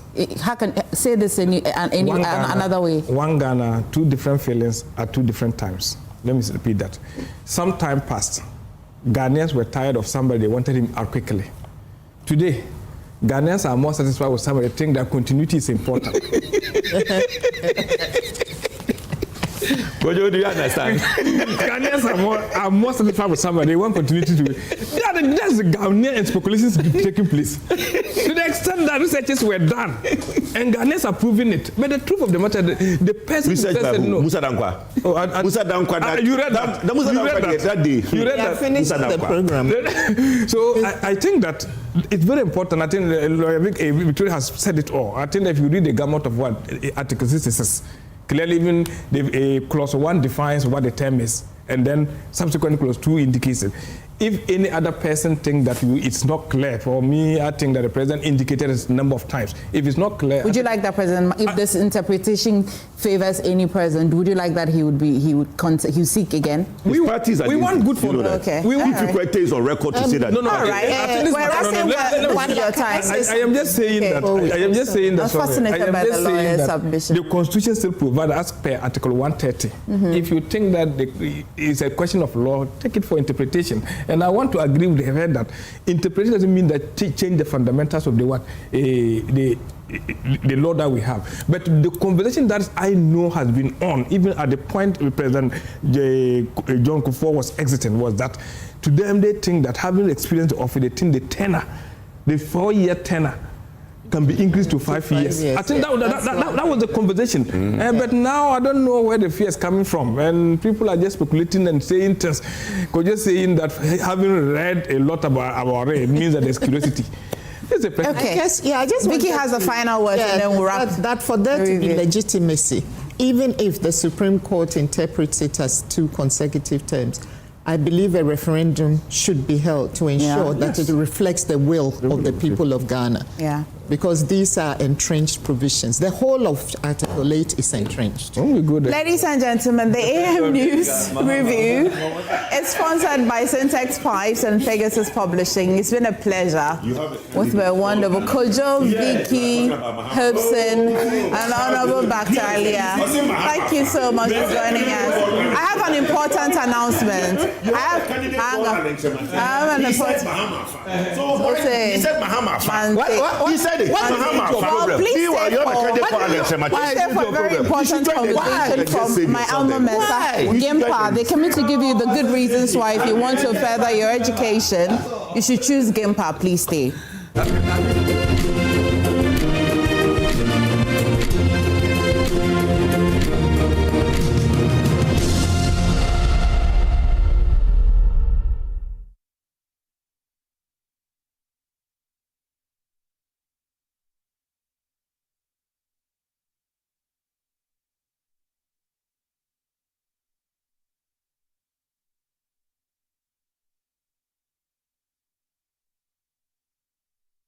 So this strategy will lead. Oh no, not again. Say, relax. The generator will come on now. The generator is not working. Why stress yourself when the experts are just one tap away? Introducing Left Power, the smart emergency support app from Left Signature Limited. With Left Power, certified engineers respond fast, anytime, anywhere. No delays, no stories. Hello, sir. This is Left Signature Limited. The request has been received and our engineers are already on their way. Please relax. We've got you covered. This is professional. Every Left expert is certified, verified, and can be tracked in real time. Oh, you'll know they're coming before they even arrive. From electrical engineering and solar power systems to data center management, cloud services, smart automation, and software development, Left Signature delivers excellence, fast, reliable, and professional. Left Power. Your solution is just one tap away. Available on Play Store and App Store. Missed passes? Bad referee decisions? Don't let your child's grades suffer a bad match. Ensure a straight win this academic season with curriculum-aligned textbooks and interactive tools from Pegasus Publishing. From preschool to senior high school, we have the exact game plan your kids need to ace their classes. And because it's World Cup season, you get a massive 20% off every single book. Don't drop points. Call 059-50-10175 or dash to Pegasus Publishing in Accra, Newtown, right opposite the Total Energy Station. Free delivery within Accra when you call. Pegasus Publishing, shaping minds, winning futures. Hi, now let me share my wildlife experience with you at Safari Valley Eco Park. Welcome to Safari Valley Eco Park. Our electric shuttle pulled up and in no time our tour began. We were surrounded by wildlife from the moment we entered the Eco Park. We were greeted by experienced tour guides who took us through orientation and how to better enjoy the experience. Watch these animals roam freely in their natural habitat undisturbed by our presence. We saw zebras, sable antelope, brown crane, mara, silky chicken, nyalas, Shetland ponies, and so many animals I just couldn't keep up. Our tour guides taught us so so much about the wildlife, their behavior, and how to interact with them.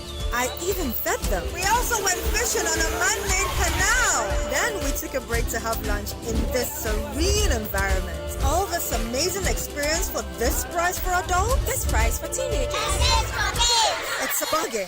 As the sun began to set, it was time to go back home, but not before dinner by the campfire. It has been a thrill of a lifetime, and I can't wait till my next visit. Safari Valley Eco Park, bringing you closer to nature. Welcome to Sulas Enterprise, the shop that deals in industrial machinery such as generators, rice millers, water pumps, compressors, and mowers. From the smallest to the largest capacity, at Sulas Enterprise, we give you nothing but the best from the best brands such as Honda and Perkins. When it comes to our generators, we also sell mowers coming from brands like Honda, Briggs and Straton, and Oleuma. And when it comes to our water pumps, we offer you brands like Lily, and Pedrolo water pumps. We also sell rice millers for all capacities. We are located at Spintex Kakalika Plaza. Also find our various locations as displayed on screen, or call us on the following numbers: 0243-839-463 or 0554-154-416 or 0240-541-493. Sulas Enterprise, where quality meets affordability.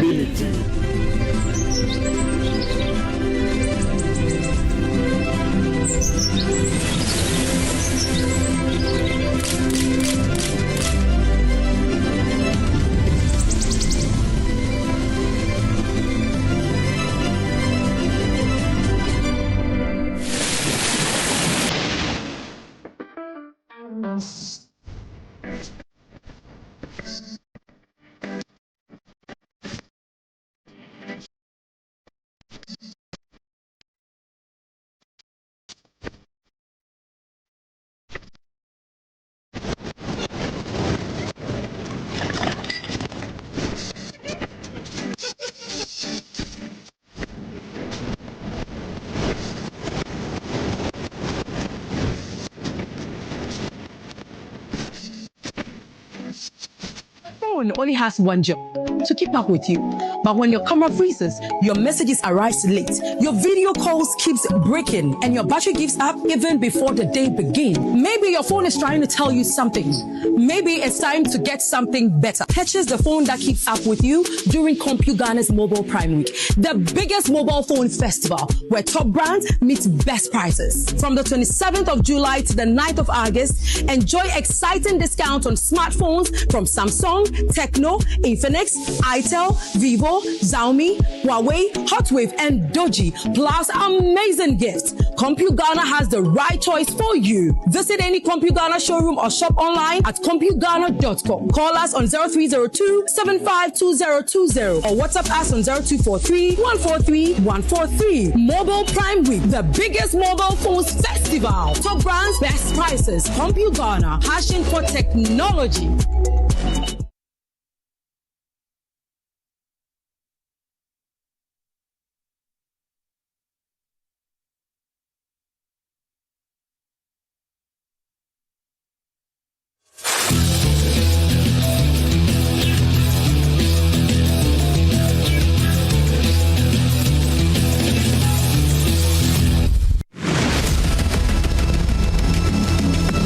From region to region, from citizen to citizen, one conversation, one purpose, protecting Ghana's democracy. The conversation continues from the northern region, where citizens and leaders came together to confront the growing influence of money in politics. The train now makes its next stop at the Volta regional capital of Ho, because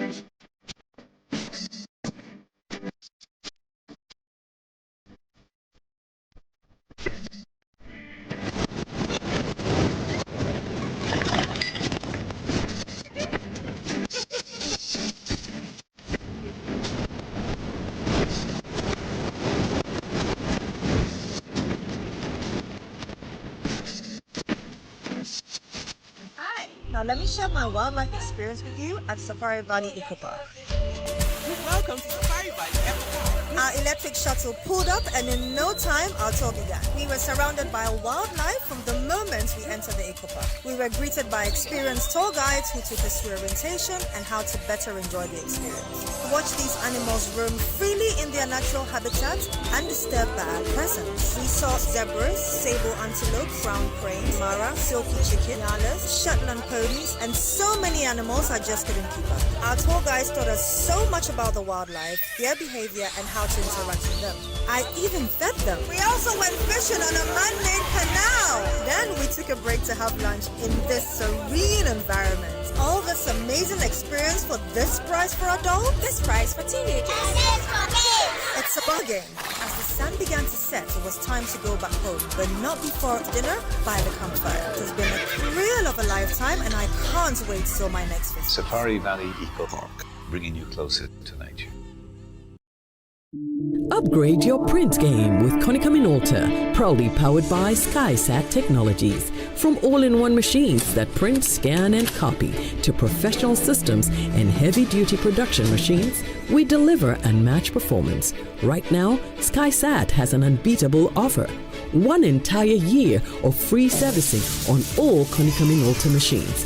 That's 12 months of expert maintenance for new and existing customers. Visit our new VIP Print Center at Pegasus Place, Airport Residential Area for a live demonstration. Call us on 050-164-5180 or 0302-798-829. Again, it's 050-164-5180 or 0302-798-829. SkySat Technologies. Performance that delivers every time.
All right, welcome back to the show. Let's talk about education. And we're talking about education. We're looking at how you can improve yourself for the opportunities that are opening in the next year, in the next 2, in the next 3.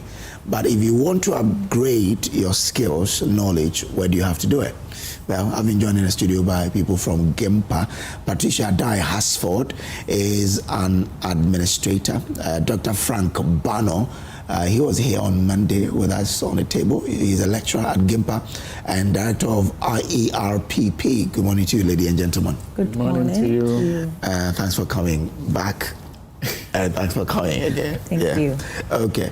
Now, this is the school of the SPSG. Yeah. SPSG is what? School of what? School of Public Service and Governance. Okay, good. Now, I'm told it is GIMPA's foundation school. But for a viewer hearing this for the first time, tell us more about the school and what it was set up to do. Okay, so SPSG, as you know it for short, the GIMPA School of Public Policy and Governance, is a school that was set up to deliver and equip the current graduate for the job market. Now, we know that one of the things that has been lacking in most graduates is the fact that most graduates lack what we call innovative skills. Now, what is innovative skills? The ability to think beyond what you have been taught in the classroom and be able to create a niche or an environment for your own, to be able to create employment. Many at times, most graduates finish school and you see them looking for employment. We've seen over the years that when you compare the Ghanaian education to maybe foreign education, it's not mostly the case. You find people creating stuff for themselves, and that has become the order of the day. So SPSG was created to build the public service worker for the next generation of leadership, and again, to be able to provide public services for the people of Ghana. And we know that one of the challenges that we have in this country is the lack or the inefficient provision of public services. We see the situation whereby because at the local governance structure or at the local governance service, people are not able to efficiently deliver on their mandate and on their job. We find central government bearing the brand of people's anger mostly the time. Let's take a typical example like what we are having this morning, electricity supply. When you go to most countries, even within the sub-Saharan region, like a country like South Africa, electricity is a localized service. So when there is a power outage, it is the local authorities, the public service entities that exist within the municipality that will be held liable or accountable for the failure of electricity within the municipality. But in Ghana, when electricity goes off, everyone mentions the name of the president. So it tells you that clearly there is a leadership failure, and this has come because people are not really in tune with their mandate, and that is why SPAG was set up, to equip the next leader for the next generation, and most importantly, to provide efficient public service delivery for the Ghanaian people. And I read that you do everything from bachelor's to PhD. So run us through, if I come to SPSG, what can I pursue there? So SPAG currently has 3 schools. Now the first school is the Department of Public Management and International Relations. And the Department of Public Management and International Relations ran a Bachelor of Science in Public Administration. Again, the department also runs 5 postgraduate degrees, and this includes a PhD. Currently, we are running a Master of Public Administration and MP. We are also running a Master of Governance and Leadership, what we call the MGL. And then we are also running a Master of International Relations and Diplomacy, what we call the MRD. Now, hold on, you said you have something called MGL? MGL, the Master of Governance and Leadership. Hey, that is Multimedia Ghana Limited. In fact, it will suit you. And the Executive Masters as well. In fact, within the Master of Leadership, you also do public sector economics. In fact, on Monday, I was here, I was touching on public sector economics. And I specifically handle public sector economics. In conjunction with Dr. Abuchi, one of my senior lecturers, we handle public sector economics. So when you come to GAMPA and you come to public school, be rest assured that you are in good hands. Interesting. And of course, the second school is the Department of Development and Policy Studies, which is a new school coming up with a course called the Executive Master in Municipal Management, what we refer to as 3M. Of course, we also offer Master of Arts, MA, in Monitoring and Evaluation. And you know that one of the reasons why most at times government spends so much is the fact that shoddy work are done within this country. For example, a road that should have an average lifespan of, let's say, 25 years. The road is handed over, and in less than 5 years, you see potholes all over. What kind of monitoring and evaluation was conducted before government agreed to pay the contractor his final fee? So this is also one of the courses that we do to equip people in terms of the knowledge, the know-how to understand project execution and commitment. So we also offer the Master in Monitoring and Evaluation, which I recommend that a lot of people, especially state agencies that are into providing public goods and services, should enroll at least a staff of theirs to undertake this course. Then the third school is the Department of Global Health and Sustainability. Now, health is a public service. Yesterday, I was having a chat with someone who works in one of the institutions and he was telling me about a patient who undertook a surgery and the kind of things that happened later, that the patient had to take a second surgery. And I was asking myself, what happened to professionalism? So at the Department of Global Health and Sustainable Studies, we also focus on public health, global health, occupational safety and health, environmental management, health systems, sustainability, climate change, and health leadership. So we also equip doctors in particular. In fact, most of the students that I have supervised here, most of them are medical doctors who come there to do the masters as a top-up to their bachelor's degree, to have that excellence in delivering their service to the people who come to seek their services. The public health and environmental management, is it one? Health and safety. And environmental management. Yes. Or environmental management stands alone. Yes. So we have we have the public health as a course. So we have Master of Public Health MPH. Okay. Then we also have the Master of Science in Occupational Safety, Health and Environmental Management. Yeah, that's it. We popularly call as MOSHEN. Okay. I'm asking that because you know what's happening to the environments now, Galamsey. This is an area where a lot of people should focus on if you really want to be part of those who can rejuvenate the environment. So it's a course that I may probably have an eye on. We'll come there later. Oh, then you may be taking more than one course at Emefa. We want a student this morning. I think I'll take my admission before you leave. Excellent. That's great. That's great. It starts in September, right? Yes. Yeah, we'll find a way to do it. Now, there is public administration, governance and leadership, international. Target market is first degree holders from first class to second class lower. Okay. You get direct admission to do the master's program. However, if you have a third class, we have an intermediary program for you to take, which we call postgraduate diploma in public administration or postgraduate certificate in public administration. It serves as a cushion for third class holders to enroll to do the master's program. No, quite interesting there. And when Doc was speaking, he said the newer department was global health and sustainability studies, public health, occupational, blah, blah, blah, blah. Now, why does a governance school decide that, you teach these particular courses or you offer these courses? Who are you attracting? Okay. Well, that's what governance school there. We're coming to learn how to govern.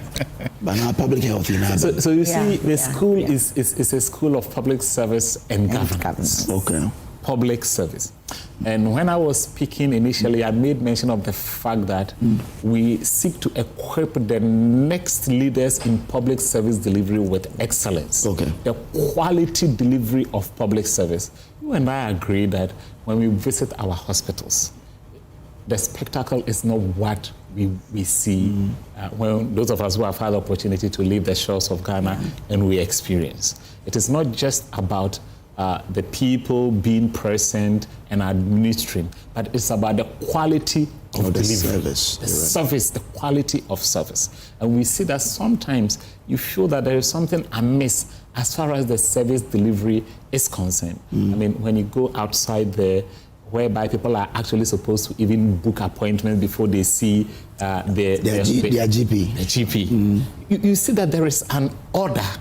But mostly when we visit our health system, you will see, I don't want to say a kind of disorderliness. And these arises simply because that a lot of people are not equipped with the knowledge on delivering quality services. And where do you get the knowledge? The knowledge is obtained from the university. And as a university that is enshrined or ensured to deliver quality public service, we also offer these kinds of courses to medical doctors, to health practitioners in general. Like I said, that most of the students I've supervised for the last 2 years, most of them are medical doctors. They come to take these courses, and most of them can attest that, look, after taking these courses, it helps us in improving how we deliver service to people. So it is very important that service delivery becomes the focal point of education, and that is why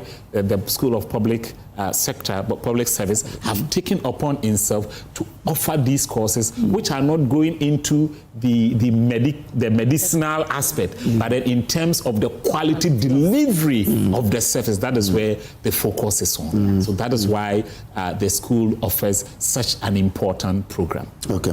All right. You've spoken about the first class and that if you're a mature applicant coming back to school after years, there is an intermediary if you had a third class. But if you had a first class, second, upper, straight entry. Now, you have 19 faculties. Yes. Several of them professors. And you teach through case studies, role plays, and group work rather than pure learning, pure lecturing. So when I come to your classroom, take me through the classroom. How will it feel like? Excellent. So when you come to my classroom, we go beyond the classroom. For example, I have always said that, and given the experience I've had outside, that what is lacking currently in our educational system is the inability of students to be able to apply the knowledge they obtain in this classroom.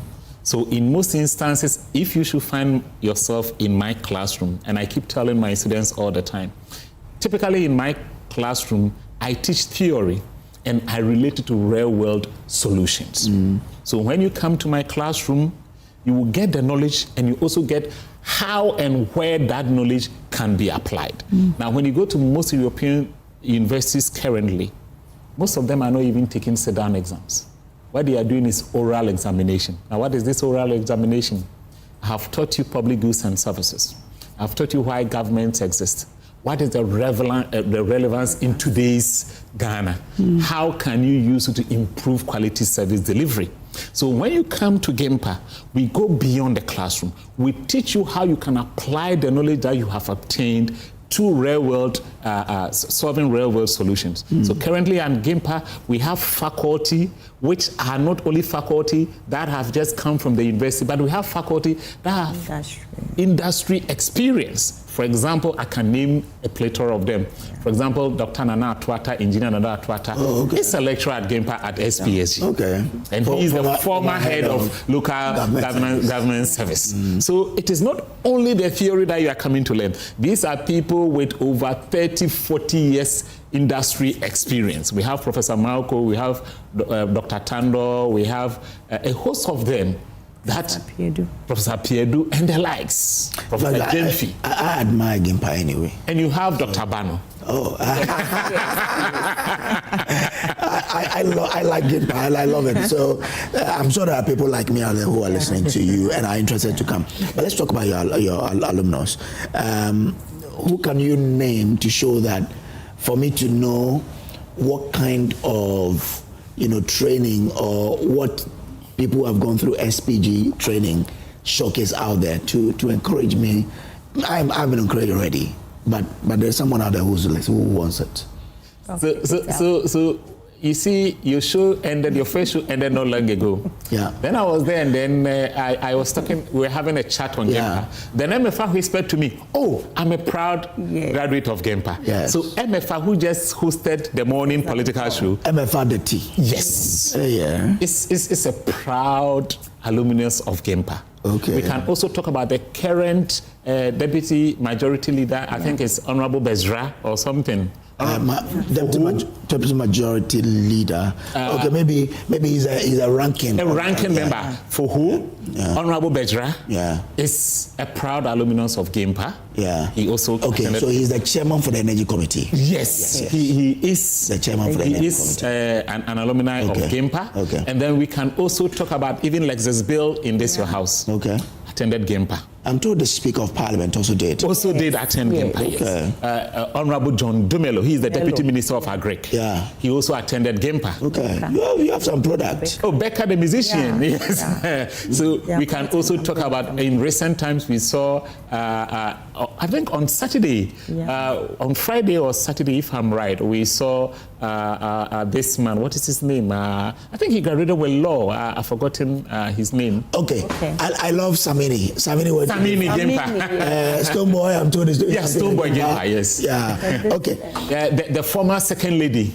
Samira Bauma. Also attended GIMPA. I'm a for Samira. Yes. In fact, the current Minister of Energy, Honorable Jinapo, Dr. Jinapo, is an alumni of GIMPA. All right. Nice. And the list is huge. Because of Samira, how come? I love Samira. You know how she is. Yeah. Elegant, dressing, in fact, she's everything. An epitome of excellence. Yes. Yeah. So because of her, how come? Okay. How come to your school? Yeah. Mrs. Samira Bamia, wherever you are, good morning to you. Yeah. Okay. But admissions, you've opened admissions? Yeah, yes. Admissions are open until 16th of August. Okay. Yeah, so we do strict online application. Because of our time, just... Yeah, we do strict online application. So you visit our website, GIMPA's website, www.gimpa.edu.gh. Okay. You scroll to the last button of the page.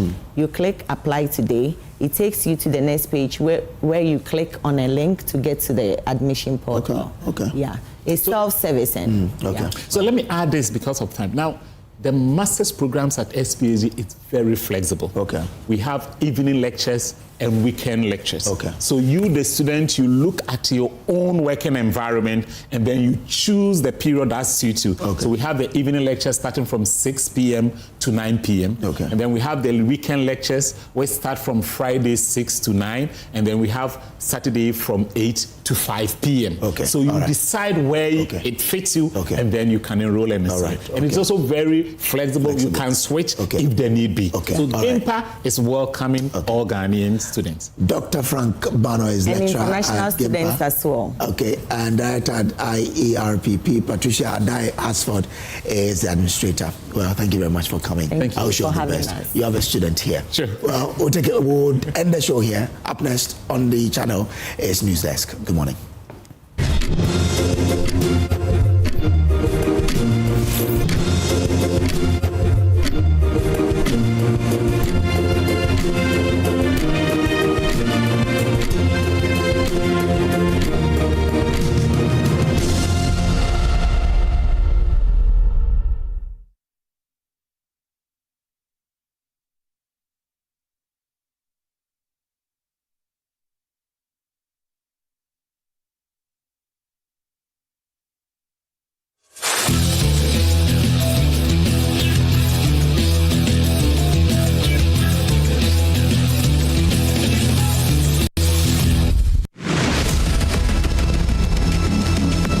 From region to region, from citizen to citizen, one conversation, one purpose, protecting Ghana's democracy. The conversation continues from the northern region where citizens and leaders came together to confront the growing influence of money in politics. The train now makes its next stop at the Volta regional capital of Ho, because protecting our democracy is a shared responsibility. Join the Joy News Impact Makers Foundation for another exciting edition of Democracy is Not for Sale, a regional citizen politician dialogue bringing together citizens, political leaders, governance think tanks, civil society and the media to examine the impact of illicit political financing and explore reforms that will strengthen Ghana's democracy. Expect our team of researchers between the 27th and the 30th of July in Ho as they solicit your views for a survey ahead of the forum. The